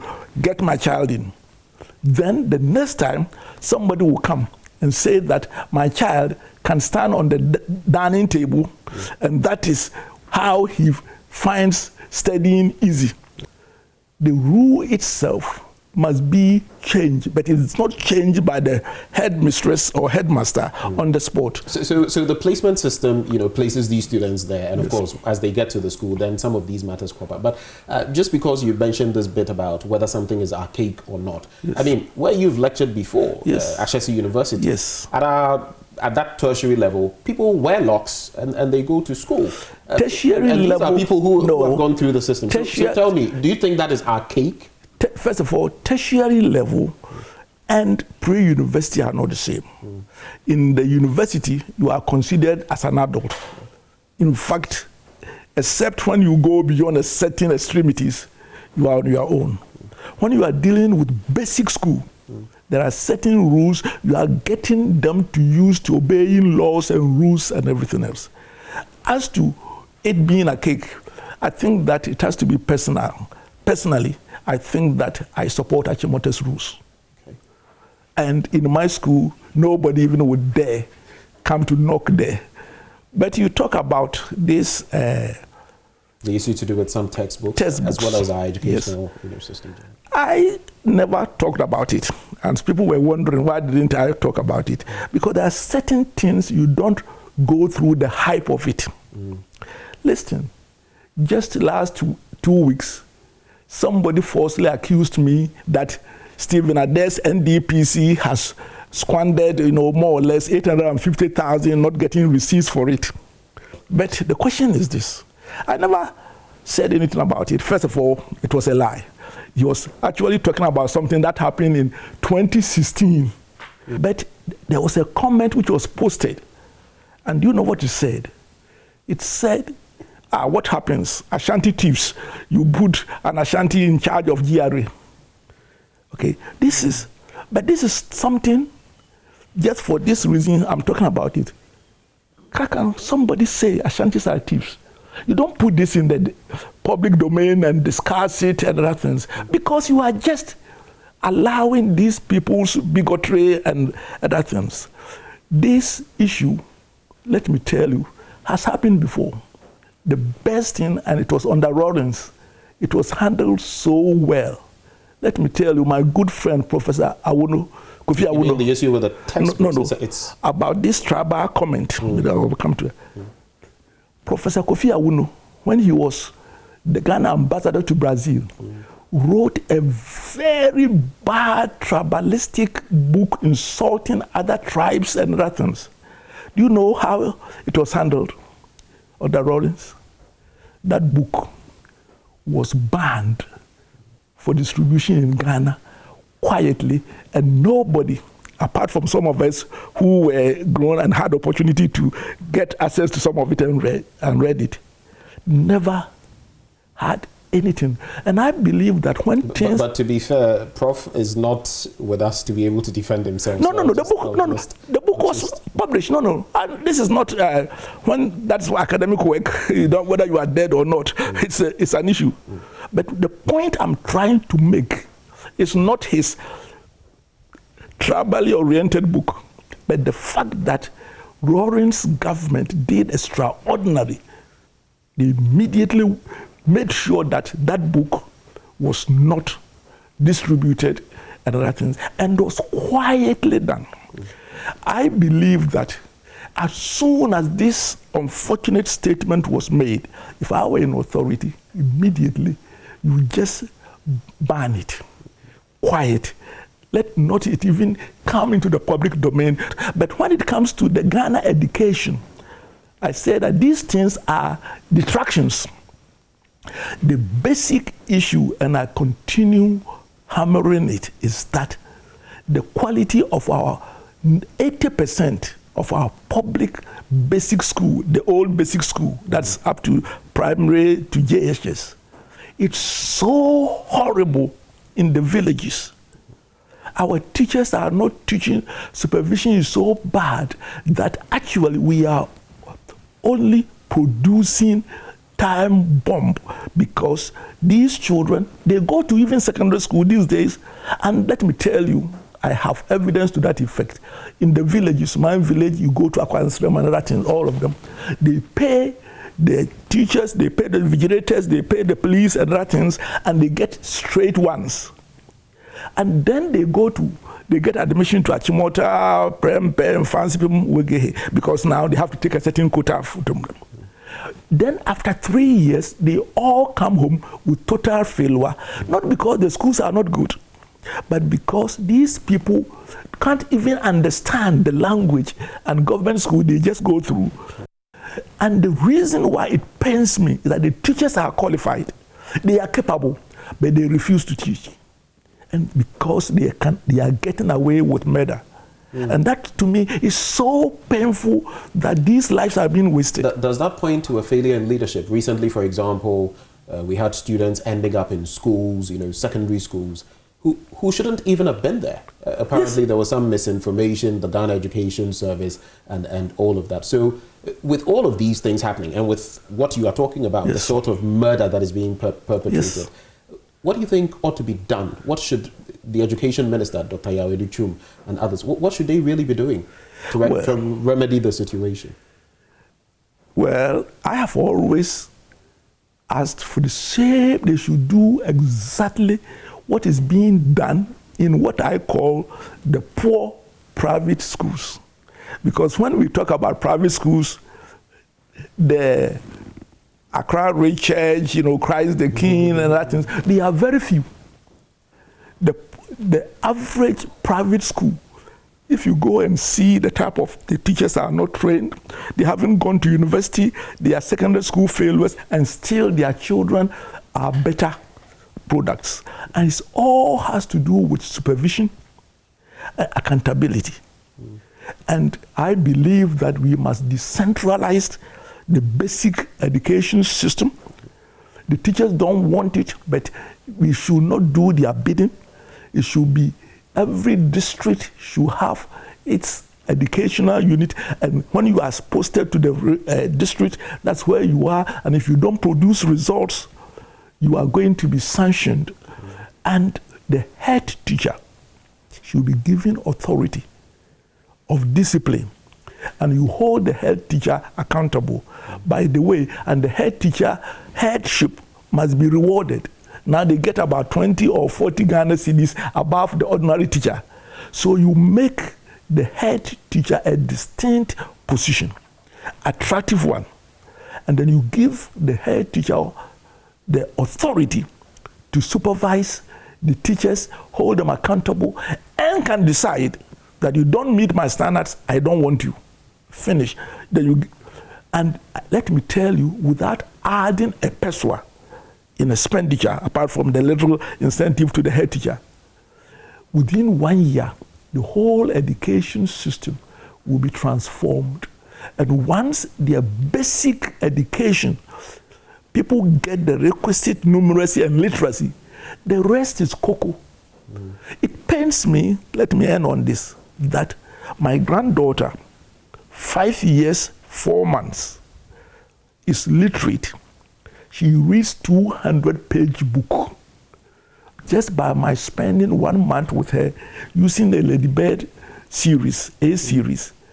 Let's talk about another great concern, especially as you talk about young people, the get rich quick phenomenon. Oh boy. It's overtaken us, and recently I'm sure you've heard of that 10, 11-year-old who was brutally murdered in Malfrum, close to Kaswa, by two very young people as well. There are so many concerns. More and more people are being killed. In that same Kaswa enclave, we've had another person being killed, a 42-year-old man. I didn't hear that. Okay. There are so many other stories. There are those who were arrested, I think, in the eastern region carrying what is believed bombs and all of that. What do you make of this get-rich-quick phenomenon? How do we get our youth to understand that it's a process, getting to, the heights they aspire to? First of all, when you sow the wind, you reap the whirlwind. I think that for too long, many Ghanaian adults want to be rich so quickly. And no doubt, somebody become a politician and within a matter of months goes to parliament or appointed minister or DCE or head of a government institution, and they build a house in 2 years, in fact, less than 2 years, and some of them have chains of houses. They ride in four-wheel drive and other things, which is totally out of tune of Ghana's standards. Do you know, if you do that one, first of all, we are giving the impression that you can get rich overnight, which is not true. You know that I finished my PhD, Deputy Director of now Ghana Investment Promotion Center, before I bought my first plot of land. I was in my 30s. The first time I bought my own four-wheel drive, I was in my 50s. You were in your 50s? Yes. Even when I was the UN and other things, of course, I could have afforded it. But when you are in America and other things, what do you mean by going to buy a four-wheel? And when I came to Gimpo, the idea, I think that we must start challenging people's wealth at the higher level. I will come to your level first, second. And I think that we must probably change our tax laws and our laws so that people should be accountable for their wealth. And let me tell you, I'm a capitalist. I believe in acquiring wealth and making it out of your sweat. Let me tell you, I can't say that this is my house, you have come, it's a poor man's house. But let me tell you that I still have my file, and if you want, I can just go to my room and bring it to you. Every pesewa I used in building this and the source of the money for 12 years, the file is still there. So I am not saying that people should not work hard and enjoy the fruits of their labor, but there's something fundamentally wrong, whereby by political connections and associations and other things, people overnight get rich. And then we honor them. He goes to a glamorize wealth. Thanks for giving me the right words, glamorizing it. So that is side. And I think that this is something we must see it in totality. Then I believe that we must, at our school level, we must start inculcating some ethic that you don't become. There are only two people who become rich overnight: armed robbers and other people who move near my reserve. If you cannot discern it, that it takes time, because wealth should grow with you. But this, when people are in their teenage years looking to be millionaires, Sakawa, is something that must be confronted nationally at the educational level, at the parental level, and at the legal level. Or it will require a lot of things, and of course at the religious level. And we must make it a national crusade, because we are about to have a pandemic We're about to have a pandemic and we must make it a national crusade. Do you think it also boils down to these two things? One, unemployment, which is a crucial bit in there, and two, maybe a lack of modesty. You were telling me right before we had this interview about how you boarded a trotro recently. Oh, yeah. But a lot of young people are looking at other people who have been working for 30, 40, 50 years and thinking, oh, that person is in a four-wheeler. I also want to be in a four-wheeler. You were boarding a trotro recently. Yeah, because of course my car was there and then I didn't see why I should have another car to go and pick my car. So I got on to trotro, which has been something I've used so much in my life, and then went to it. But I think that there's a moral issue more than the unemployment. And the unemployment, we must have an issue to deal with it. But the 15-year-old, 17-year-old school person is not unemployed. So one of them is a mason, in fact. Yeah, 17, but so you are employed. I don't think so. It's the get-rich mentality rather than poverty. In fact, I'm wondering whether crime in this country is more among the poor and the deprived. Oftentimes, high-level crimes are committed by people who are not that well off. And in any case, it never occurred to us when we were poor that because I'm poor, I should kill somebody or I should steal. But when you have the idea that no matter how you get rich, you will be adored by the society, something has gone wrong. And I think that I won't put it, not that unemployment is not an issue. It's a big issue for me as an economist, which we can talk about it along the way if you want us to. But I think that there's something wrong. We have left God out, discipline in our schools, the models of adults getting rich overnight, all of them together. And they are coming to, is that the English you say, coming to roost? Ah, yeah. The chickens have come home to roost. Roost, yeah. You see, from one people, we have to watch our English. So, I'd just like to move the conversation forward a bit because you have been with the GRA as well, and you're an economist. You've been in this space. Recently, we've been told that the Ghana card, is even going to, at a point, take over from the TIN system, the tax identification. Yeah, they merge. To be merged, and all of that. We've heard so much of that discourse. How do you feel all of that is going to aid us in raising taxes in Ghana? First of all, let us not put too much on one leg. There's no doubt at all that the national identification system will then, and the TIN all together, Social Security badge together, means that we know every Ghanaian. All the four of you here will be known. And therefore, we can ask Ben, you know that it's illegal at the end of this month if you have not filed your tax. So I may come after you. So that allows easy identification. Then if you complement it with the fact that every building is now going to have a unique identification.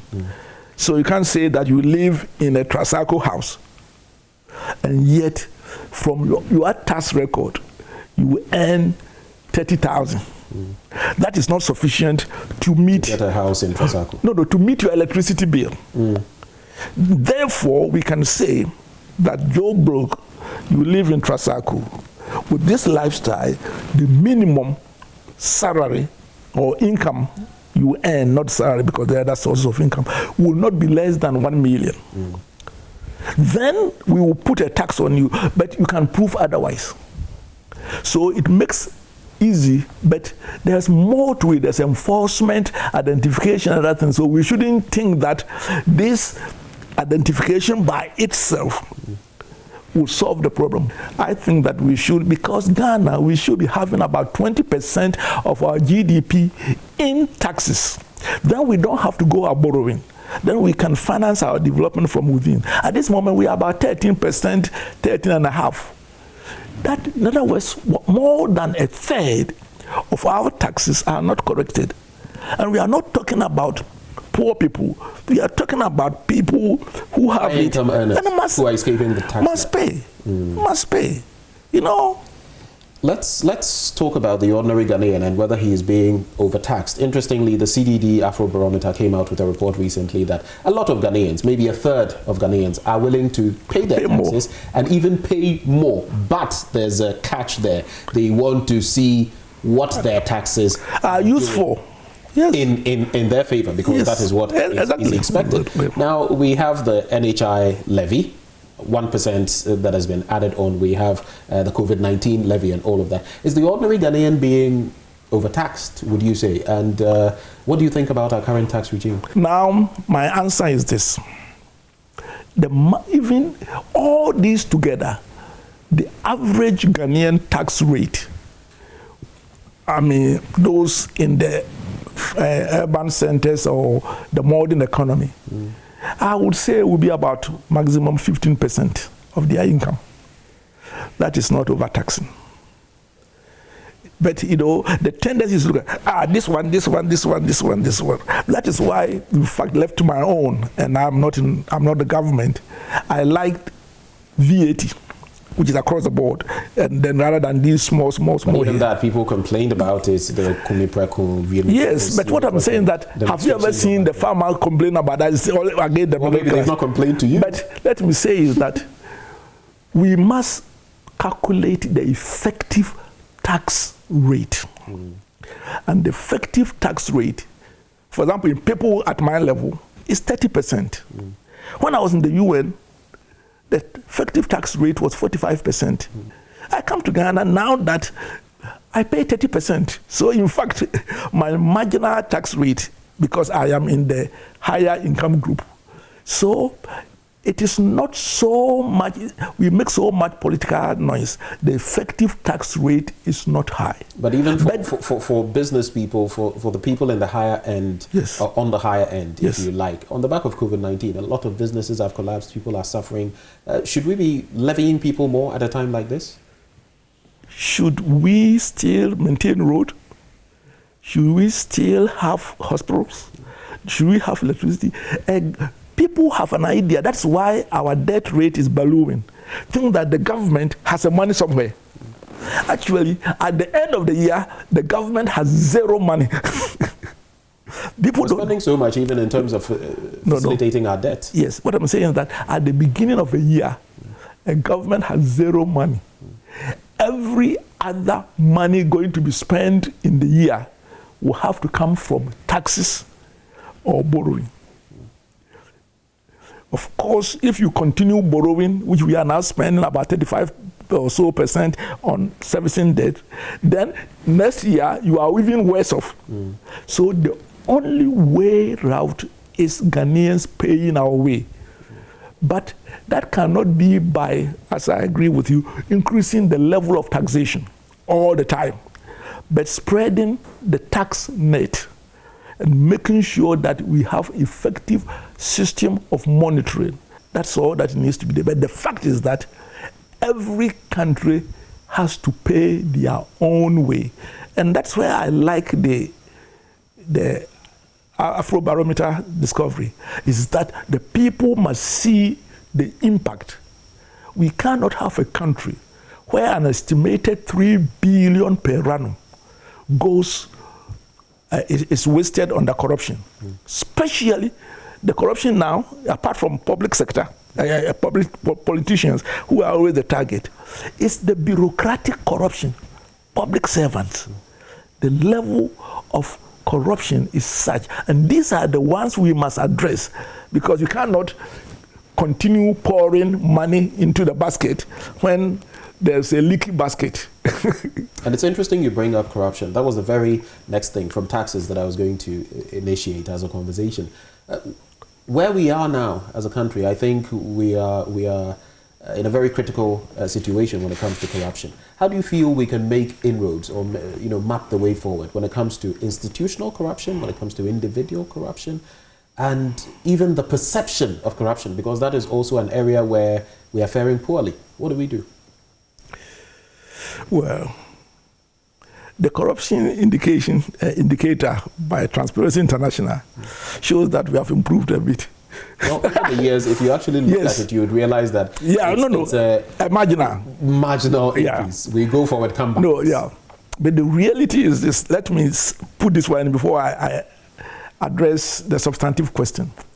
Fighting corruption is very interesting.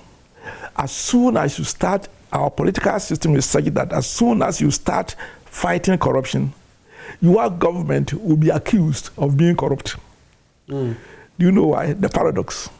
The paradox is that, for example, if the President Akufo-Addo are able to catch about 10 of his appointees and that things as being corrupt, which means that you are fighting corruption, the opposition will say, we told you.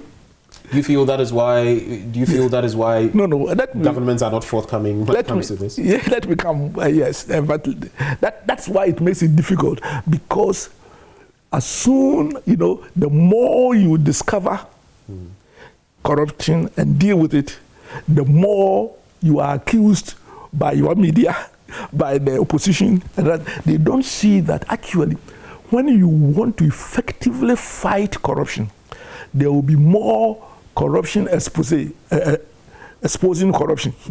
So there's a paradox. But Prof, I have a brief take on this. I feel rather that, especially in our Fourth Republic, we've never had really a leader who has gone all out to buttress the example you are citing, to say that, I was bringing out my own people, maybe I initiated moves, and because they are being exposed, now I'm being accused of corruption. We don't have such an example. In fact, you go and speak to ordinary people and they say, we wish we had someone like that who would be willing to say, I have set up mechanisms and they have trapped my own people and I'm exposing them. We don't see that. Yes, but let me come on. That's exactly, I said the substantive one has to, in fact, do you know the paper I have here I'm writing the paper on corruption and the 6 things that must be done to deal with corruption. But I wanted to bring this one in, that anyone who sticks out his head out to deal with corruption, unfortunately, will initially be accused of being more corrupt, his system, and therefore it makes it more difficult unless the person is very, very determined to do so.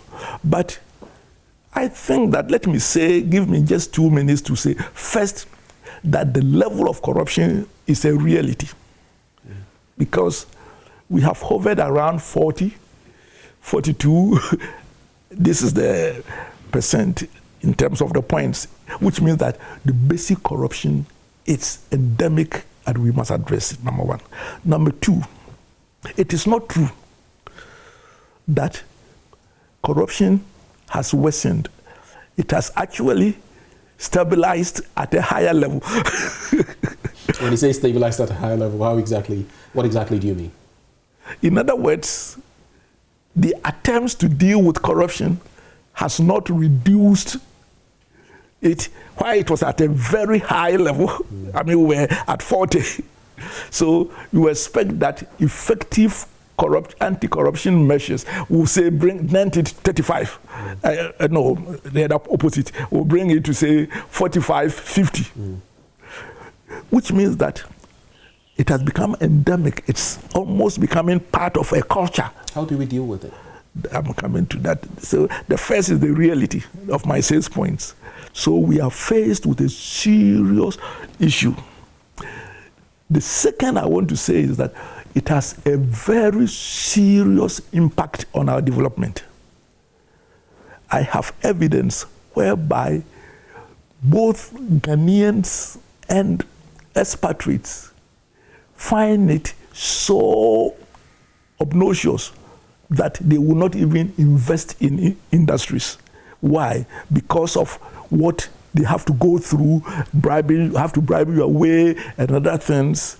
And the average public servant feels that it is his right to receive money for the work they are employed to do. So the impact is very devastating. And I think that our leadership, which unfortunately on both sides must be committed to, must be willing to go the extra mile in their own lifestyle and being transparent in the way they conduct their affairs. The second is that I think it's time we must change our law about dealing with corruption. This idea of you have to prove that the person is corrupt before, which is in Singapore and other countries, if you have a certain lifestyle which cannot be explained by your income, our law should allow you to be questioned. In fact, I was told, and I wouldn't mention, but one of these high court, high justices, not the high court judge, that actually our laws allow that, and it must be implemented. The third thing that has to do, which was said by Kierkegaard, some German original economist, a long time ago, he says that it has to do with the opportunities to be corrupt and the likelihood that you'll be found. I believe that most of our systems, and here I must give some credit to Baumia's IT, at this moment there's practically no corruption in getting a passport. I got one for my wife the other day. My brother in Kumasi had his passport within 2 weeks, just putting things on the... Why? Because the system has now been cleaned up, and then there must be serious enforcement. At this moment, I think that we don't have institutions which enforce it. You can't trust the police. The special prosecutor started, and we are not seeing much about it. Shrag. He eventually, decided it wasn't working. And but the office is still there. The Auditor General has also had. Remember, the office is there. So I'm talking about the office, the Office of Special Prosecutor. So we must strengthen the institution. But someone said something which, for me, blew my mind.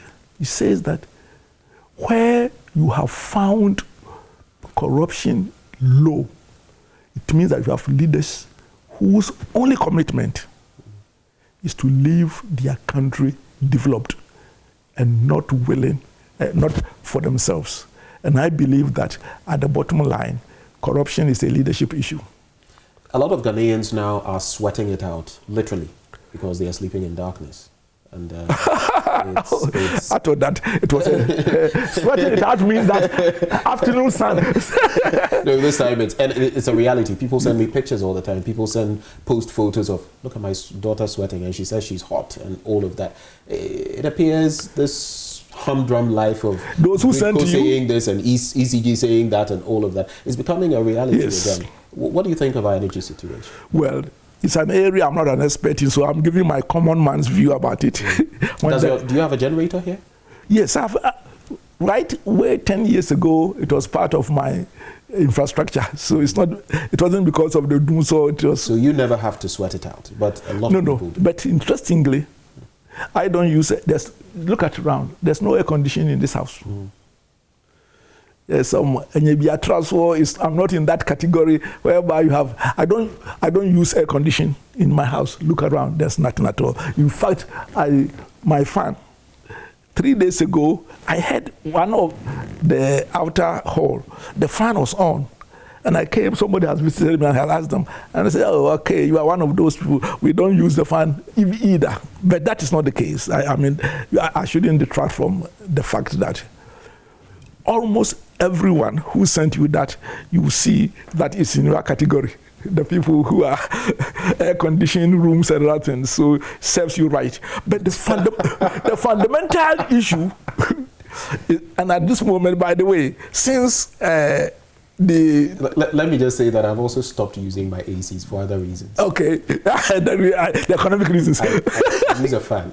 Yes, but interestingly, when this didn't saw of recent time, my generator has broken down, and therefore I've been experiencing exactly what everybody, and that was a big generator, and they are asking for 7,000 to repair. It will take some time. I think that I will sweat it out for some time. But the reality is this. There's no doubt that economies, I don't care about this sweating, economies run on electricity. The cold store, the barber, the school, everything runs on, modern economies run on electricity. And therefore you cannot trifle with electricity. And therefore, what is happening, whether Dumso has returned, this argument I hear on your news, Dumso hasn't returned, no, it is this and other things, irrespective of it, it's not good for the economy, it's not good for revenue correction, and it's going to allow, lead to more borrowing to finance this. It must be resolved quickly. You have a school, the Ghana Christian International Senior High School, and a lot of let me correct it. And I'll get to that point. A lot of people say no. Let me correct it. Okay. You and your wife founded a school. We don't have a school. It's a non-for-profit. We don't have a school. We founded a school. Now go on. I was about to get to that because no. It's a well-established school.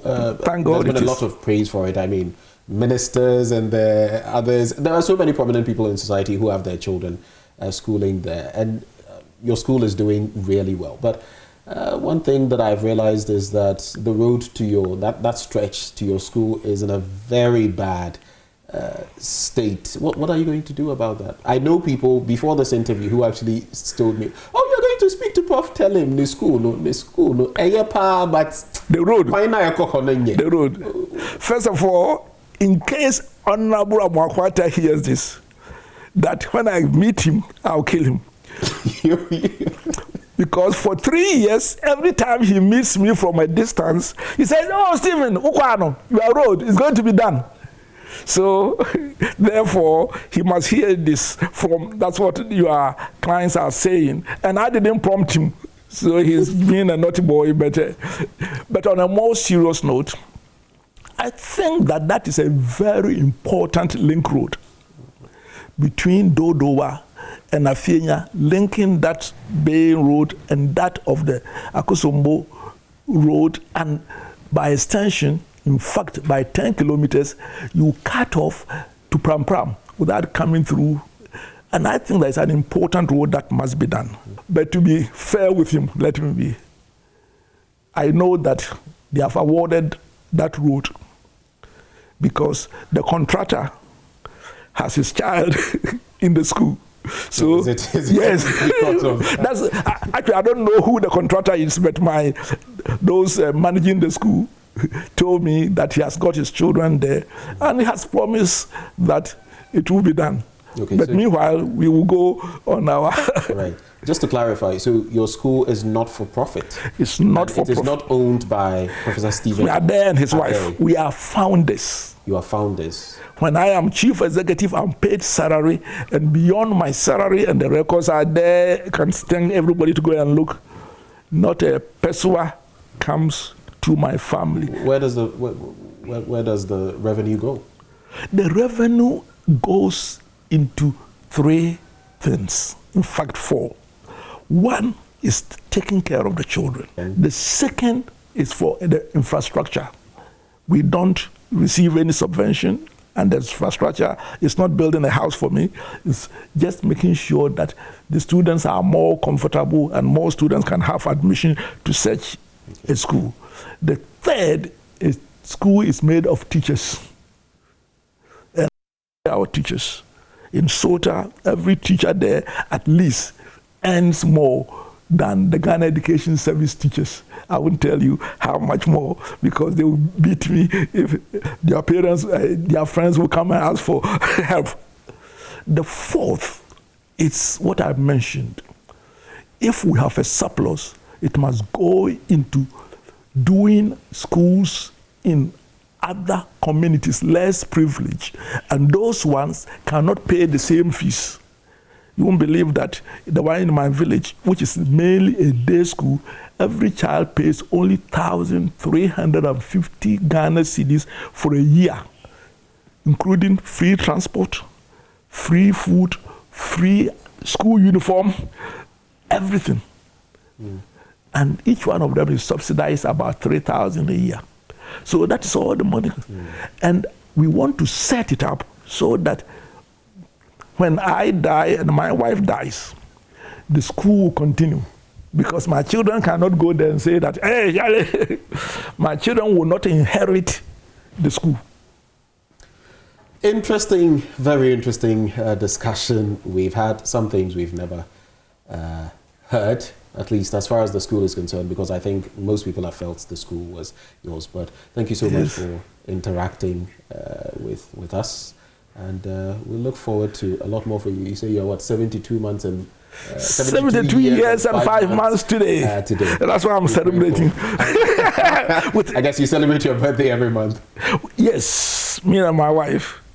Because my wife reminds me of my monthly anniversary, and on Saturday she's going to be 72, so we are going to celebrate her also. But it's always quiet. We don't bring it. Only our her 70th. I decided because we had written a book in her honor. Right. We wish her a happy birthday in advance. You can let her know that. Oh, good. Thank you so much for interacting with us, Professor Stephen Adey, and we pray for long life for you, so you keep doing what you've been doing. But can I make one plea? Sure. The plea is this. You responsible media houses, and I'm talking about Joy FM, Peace FM, City FM, which are the ones, I don't know. Well, you might. Yes. Please, don't allow any false, unverified information to be broadcast through you, because we are going to have a national crisis whereby some falsehood may be put out there about a tribe, about an individual, and other things. Even when it is retracted, it still goes out. And you believe that for more than 13 years, people still quote Egbert Fable that I'm not a professor. I hold a double professorship. I'm a professor emeritus of Ashasi University, and yet people question because Egbert Fable decided in his exuberance and trying whether to get a political favor or other things to put a falsehood in the public domain. And I believe that now it is worse. And many, and especially the politicians and those calling people and the commentators, unless you help us, one day this nation will be in trouble. One tribe will be pitched against one tribe, and already we have two bad tribes in terms of getting at each other. Do you know them? You told me. NPP and NDC. Let us not fuel the divisions in our country. And the media people have such a big role. It's a plea. It's not a matter of me.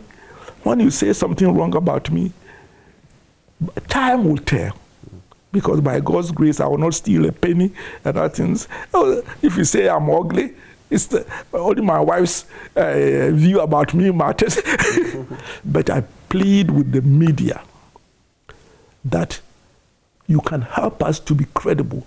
Let us fight corruption on the basis of evidence, because the reason why I'm working on this manuscript is that unless we have a fact-based thing, we will continue allowing NDC thinking that MPP is more corrupt, NPP thinking that NDC was worse in their time. Let us look at the facts and try to, let's have a Ghana First coalition, and the media must be in the leadership. And you can rest assured that at the Multimedia Group, all of us, that is something we strive after, to ensure that we put out credible information, only what is credible. I was using your media to address the media, not multimedia specifically. I know. Well, thank you so much for it's a pleasure for your time. Always very insightful. I wish you the very best. You too.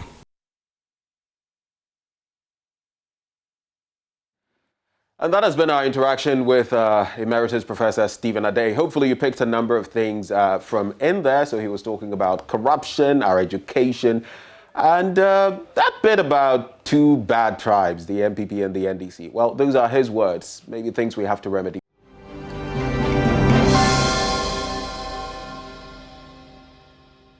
But I'll tell you about something else we really ought to look at, especially in these times. It has to do with COVID-19, the recoveries, the discharges, but even more, the dangers related to stigmatization, which currently is being overlooked by and large. Now, some recovered individuals are finding it difficult to reintegrate because they and their families are being stigmatized.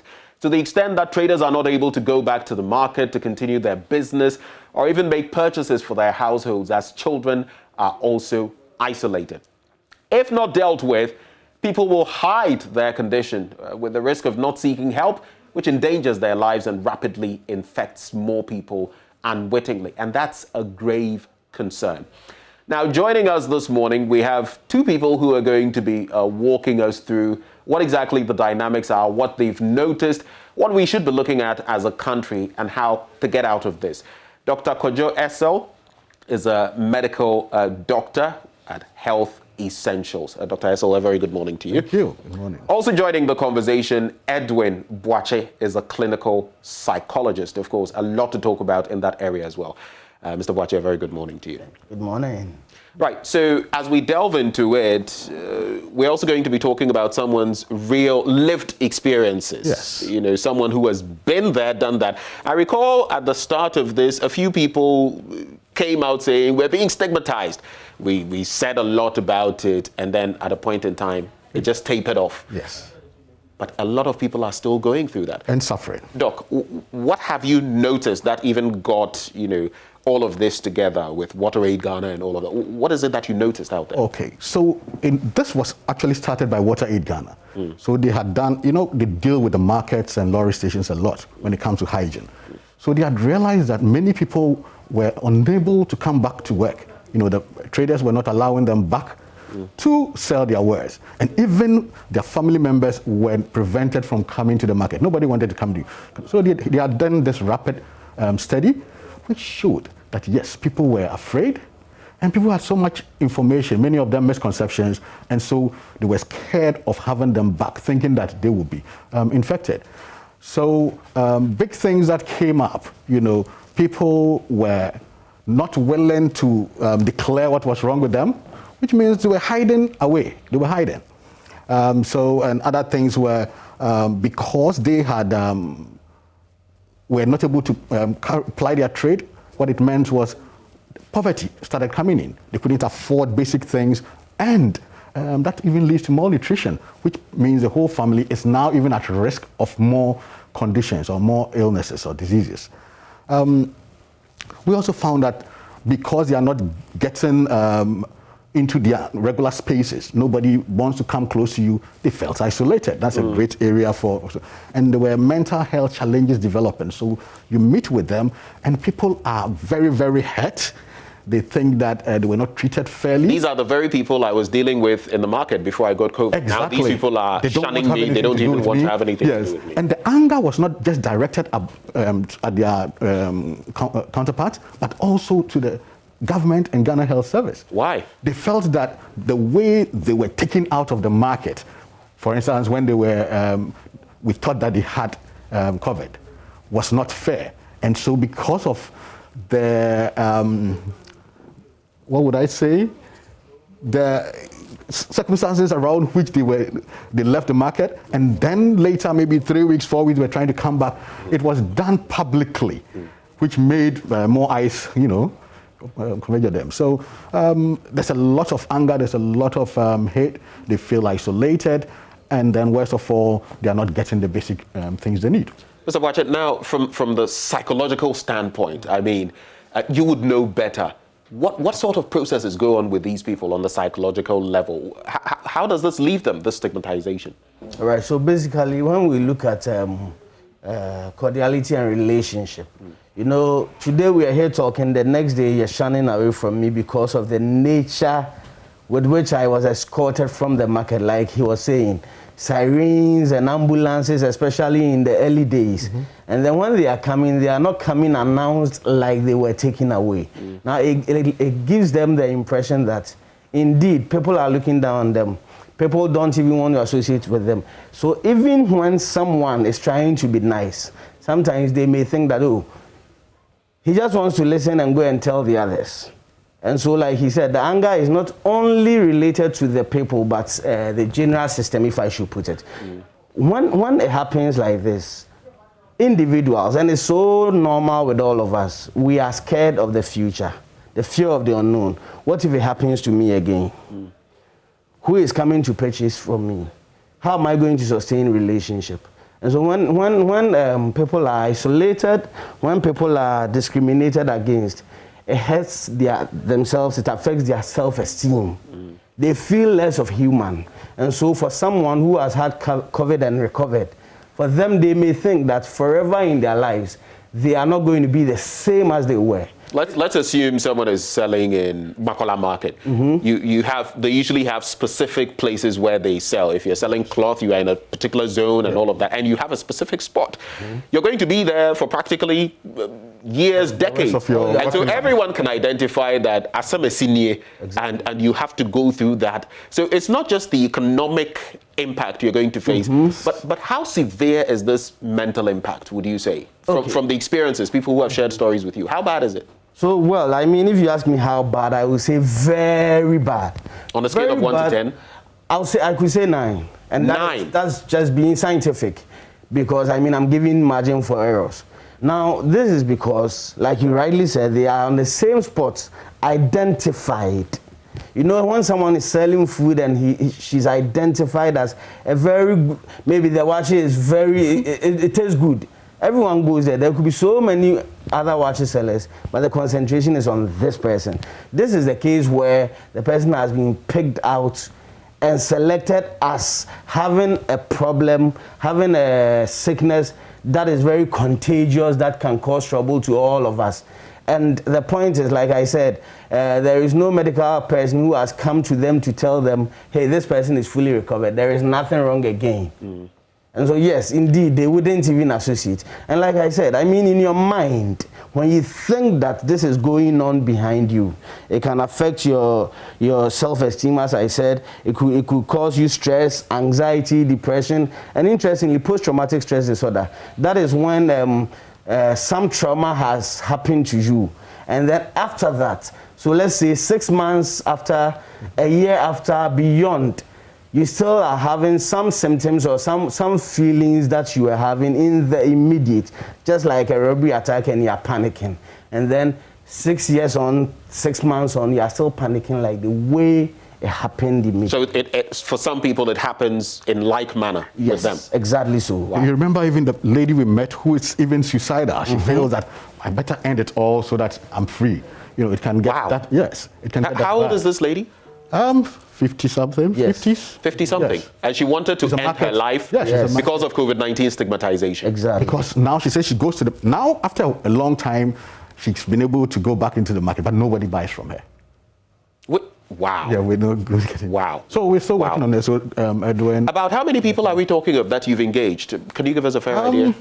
At the moment, when it comes to people with extreme, about 15. But then, of course, there are other people that they've told us about. But, you know, you take time with these things. It takes a long time to... And, of course, that's on the projects. Yes. So these are people we've identified. There could be so many others. Yes. The project is only in 3 municipal assemblies as at now. Right. Kwapim North, Ponkatamanso, and then Nanumba North. Do you know my biggest worry? Those who may be facing this and may not even have access to the likes of you. Dr. Essel and Mr. Boakye. I mean, you know, a lot of the time we suffer a lot of these things in silence. So they are going through it. They are facing the mental challenges. For them, maybe the economic might not be so bad, but the mental health challenges, the post-traumatic stress disorder and all of that, but they are not even getting access to anybody to share this with. So this project... How dangerous could that be? It is extremely dangerous. This project with WaterAid and MasterCard Foundation, we are training trainers. You understand? So part of it is train trainers who are going out there. So everywhere we go, you pick the opinion leaders, and then it runs across from market women, the queens, the lorry park station, all the way to chiefs, the health, you know. And so these people are also going to start going out to sensitize people. Exactly. Now, apart from all that Mr. Boakye has mentioned, are there any other health complications that could arise as a result of this stigmatization and all of that? Are there any others that so have not been mentioned? The big thing here is that once there is stigmatization, people delay reporting to their health facilities. Because it's like, hey, I suspect I have COVID, but if I go in and I'm diagnosed, I may have issues. So they come in late. You know, people try all sorts of things. And so, you know, COVID affects virtually every organ in the body. So people will come in late. That means they may have lung complications already. They may have kidney complications, liver and a lot of brain issues, what we normally term loosely as foggy brain. So they are not even thinking straight and stuff like that. And beyond all this, you can never have your protocols working effectively if there is stigmatization, clearly. Because if I have COVID, you invite me here, I'm going to come, because if I say, oh, I'm not feeling well, you may start thinking, oh, maybe this guy has COVID. So people, if we don't strike stigma out quickly, people are going to hide and then delay treatment and also mix with people, when we could just have stayed back a few weeks and then we are all healthy. So I'll have you do something. We're going to watch something on our screens shortly, but I just want you to know that when we return, I would have us talk about David. I would just leave his name as David. Yes. Especially because maybe even mentioning his full name might lead to some other forms of stigmatization. And you share with me the story of David and why it's important to really be doing what we're doing in the studio currently. But right now, let's just watch this. Great, so hopefully you learned something from that. All that pointing fingers at that person, it can make them feel unwanted, make them feel like outcasts, and before you know it, they want to take their lives, like was shared with us by Dr. Russell. But let's come back into the studio. So maybe we could, instead of just sharing David's example, the lady, the 50-something-year-old lady who got suicidal. We can share both stories and put them side by side for our viewers. I'll come to you, Dr. Russell. All right. So this lady, works in one of the markets, and at the early parts when COVID started, probably in April or May, so someone who is close to her was diagnosed with COVID, and I will come to using words appropriately as well. And so she was, together with other people, they were whisked away. So the ambulance had come to the market and taken them away, and to an isolation center. Now, she came, when she was asked to go back home, and she came to the market, she wasn't allowed. Her friends were like, no, I see sure she's fine. They found all sort of things. Her family members come to the market. These were the other market women? Yes, the other market. And I think it's from fear, because stigma, a lot of fear, a lot of misinformation will lead to that. There are very few people who do it out of mischief, but most people. So then she started banging on the doors of municipal assembly, anybody who will listen. And she is so, what I say, angry.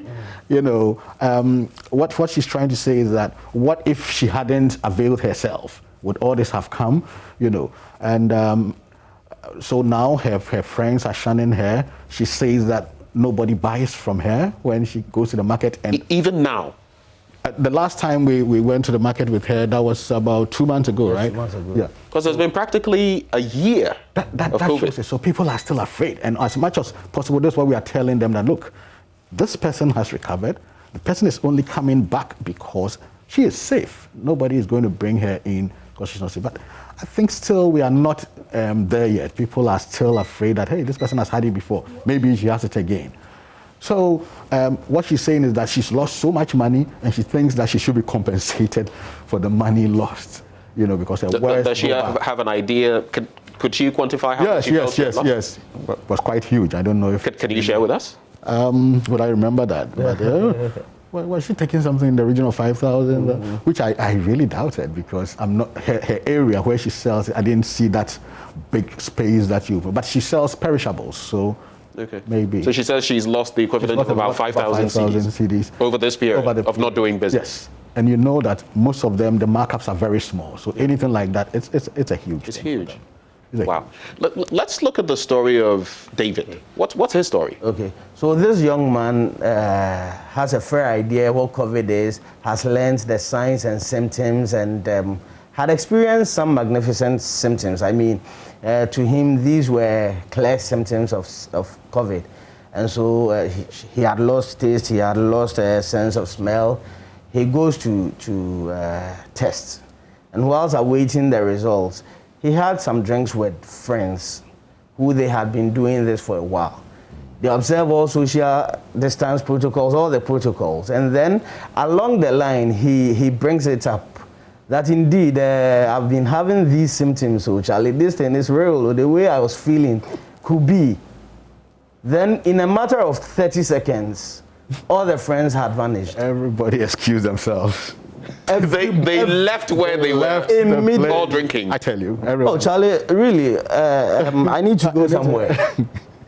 He says they were about 6. In a matter of 30 seconds, everyone had left him. Wow. So there was not a single person who at least could have gone a step backwards and say, really, what happened? Tell me, how do you feel? Have you tested? What are they saying? No one. I think it boils down to the education, isn't it? Exactly. Because even with people who back then, when HIV made itself forcefully known in the late 70s, 80s, a lot of people had so many misconceptions. Oh, you can't even sit by the person and all of that. Magic Johnson is still alive. And a lot of people now with art, antiretroviral, doing very well, are living normal lives. Yes. Would you just say that it's on account of this being a novel disease, new? Yes, one that, and then 2, the fear of the unknown. We are not sure of what is happening. I mean, and I'll come to the point where we could even make it a positive angle for us. Now, this is happening to everybody in the world. COVID has come to everybody in the world. That alone should have given us the impression that we are fighting a common enemy.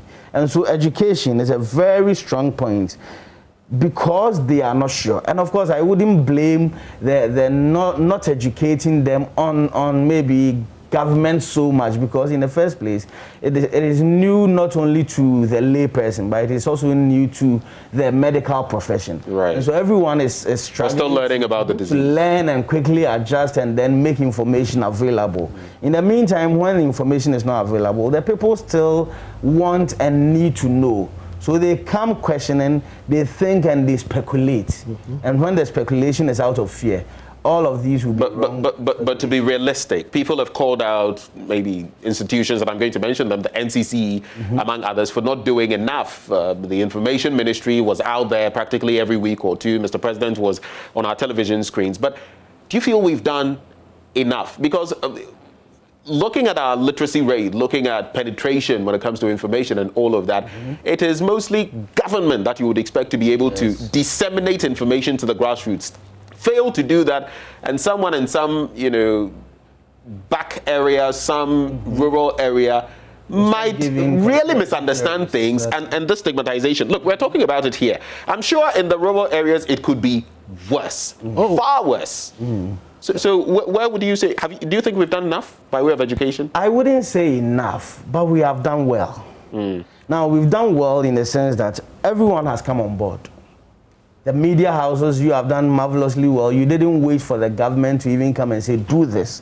And so everyone has come on board. What it means then is, even if government is not doing up to enough, all hands are on deck. We are all trying to, and like this is what we are doing. So WaterAid has come in to preempt stigma and then make avenues, ways to mitigate all of these. And so when everyone comes on board, we don't put the burden on one person. When we all carry the burden, it becomes lighter. And so yes, I will agree with you that we have not done enough, but it means we are still doing, and we need to keep doing. Because 1 year plus of COVID, one would have thought that by now things are moving to normal, and so people are also beginning to accept people. But of course, it is not there, and that is paramountly because there still are challenges, and then lack of education. Okay. And even with education, there's not much on stigma. So we are not doing enough, especially when it comes to stigma. We are talking about it. We are telling them. How do you protect yourself and all that? Exactly. But don't stigmatize. You have a point there. We need to now, emphasize on that a lot. If we want our protocols to work properly, we need to look at the stigma aspect. Before we talk about this conjunctive, work between WaterAid Ghana and the MasterCard Foundation, and even, your project, Ghana Health Service, your project that you're working on currently. This is also a human rights issue. Exactly. People have the right to be treated with dignity, respect, even per our constitution. Yes. How much of a human rights issue is it? What do you see, and what do you think we should be looking at moving forward? So it's a big human rights issue, because what is happening now is you may enter a facility, even a health facility, and if they are not prepared, if they don't have the right PPEs, they may not they may hesitate. And you may end up having somebody say, refer you even without doing the basic thing. Sometimes you have even the medical professionals being the cause of stigma. Yes. I mean, there the are way people who have reported we that. communicate. Yes. And you have instances where even in medical facilities in Accra, some of our colleagues have returned to work after recovering from COVID. And people were like, no, take a few more weeks at home because, people are uncomfortable. And even the way or the words we use, as medical personnel, as media, because people sort of hook onto words that you use. So you hear things like suspected people with COVID. That makes people feel bad. Or you say that, you are infecting people with COVID. That is bad. So psychologically, people are like, hey, I'm suspected of it. That's a big word. So what can we say things like, somebody who's recovering from COVID-19, right? Somebody who has acquired or contracted COVID-19 instead of suspected cases, instead of infecting people. Such words appear harmless, and almost everybody is using them, but they have a huge... There's a negative connotation. Exactly, on our minds. So this is a part of the thing. I think we have a session where it's going to be more of media engagement. So we're probably going to do that virtually, where we'll meet as many media personnel as possible to look at these, because you guys are on, you are talking, and people will pick the words you use. Come to think of it, we all may be culpable, complicit in a way, because sometimes you say these things without even realizing, without intending any harm. But then, there's actually, before we started this project, we were using those words too. Right. And then we met the people and realized that, hey, this is huge. You better watch the words you use. Something else that I feel could help lessen the stigma. Coming out to say it without, of course, that in itself has some pressure. I look at, before Dr. Jani Selby of the NHIA, the boss there, before she came out, I think she's the first person I recall, public officer, who came out to say, I've contracted COVID, I am self-isolating and all that. We had heard in media spaces of some people, and they never came out. It's later that they confirmed it. I believe that in itself created some fear, created some panic. I had survived it, I had not got it until somewhere in January this year. And I didn't even know. So I had to, of course, get the test and all of that, and when it was confirmed, I had to do the right thing and isolate and all that.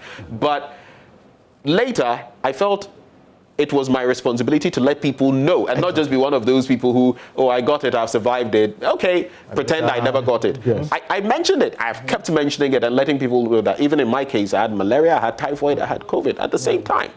It can happen, whether it's the symptoms or whatever. But I feel that is another piece of the puzzle that's missing. Till today, we have even public officials who could bring out their faces and say, I have it. So it becomes less scary to people. Those are lost opportunities. Whenever you're a public figure, you have it and you don't declare it. Let people know it can happen to anyone. Like we say, it's no respecter of persons.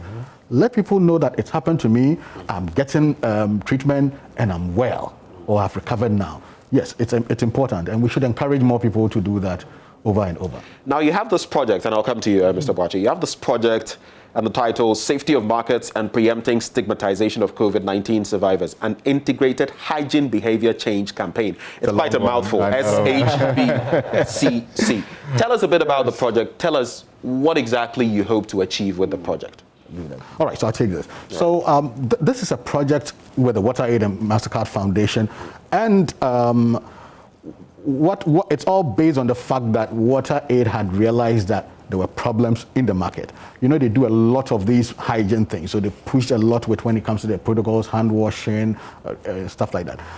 And so the aim with this project is to be able to give support for those who are recovering or have recovered, psychological support, to be able to use some of these as role models to spread the message. So we normally have one or two that we come on programs with this. We couldn't do it this time, and also to raise awareness and to develop trainers. So we actually have a training guide. It's virtually done, and this is what they are going to be using. Right. And then finally, we are also coming to, which is very important to me, to the media space, to be able to engage as many media people as possible, so that whenever you are speaking, you can put in a word in there along the stigma. Everybody's doing the protocols, everybody's talking about the vaccine, but this is dangerous yet overlooked. Stigmatization could be killing more people than we even realize, and we just don't have the statistics. We're wrapping up now. I'll take your final comments. But before I do so, this thought just came to mind, Mr. Boakye. If I were to walk into any health facility, I know there's a paucity, shortage of psychologists or psychiatrists. What would be the likelihood of getting someone to attend to me, my mental whatever that I'm facing on the back of COVID? All right, so very interesting. The Ghana Psychological Association has identified this, and then they've made themselves available. This is a pool of psychologists in the association, and of course, I mean we are few, but we are spread across the country, and we are able to link facilities to psychologists. And I mean this particular COVID has taught us that indeed we need to be proactive, and we have been. So at any point in time when someone needs a psychologist, there's a possibility and the availability of psychologists. Now, having said that, I know it is not maybe every institution that has this, but the people are there. We train psychologists every year, and now that you've said it, I think it is important that the government takes this on and employ more psychologists. Government should employ more psychologists, Mr. Boakye. Because going forward, we're going to have many, many of such. Right. And fortunately for us, with COVID now, we know that there's virtual.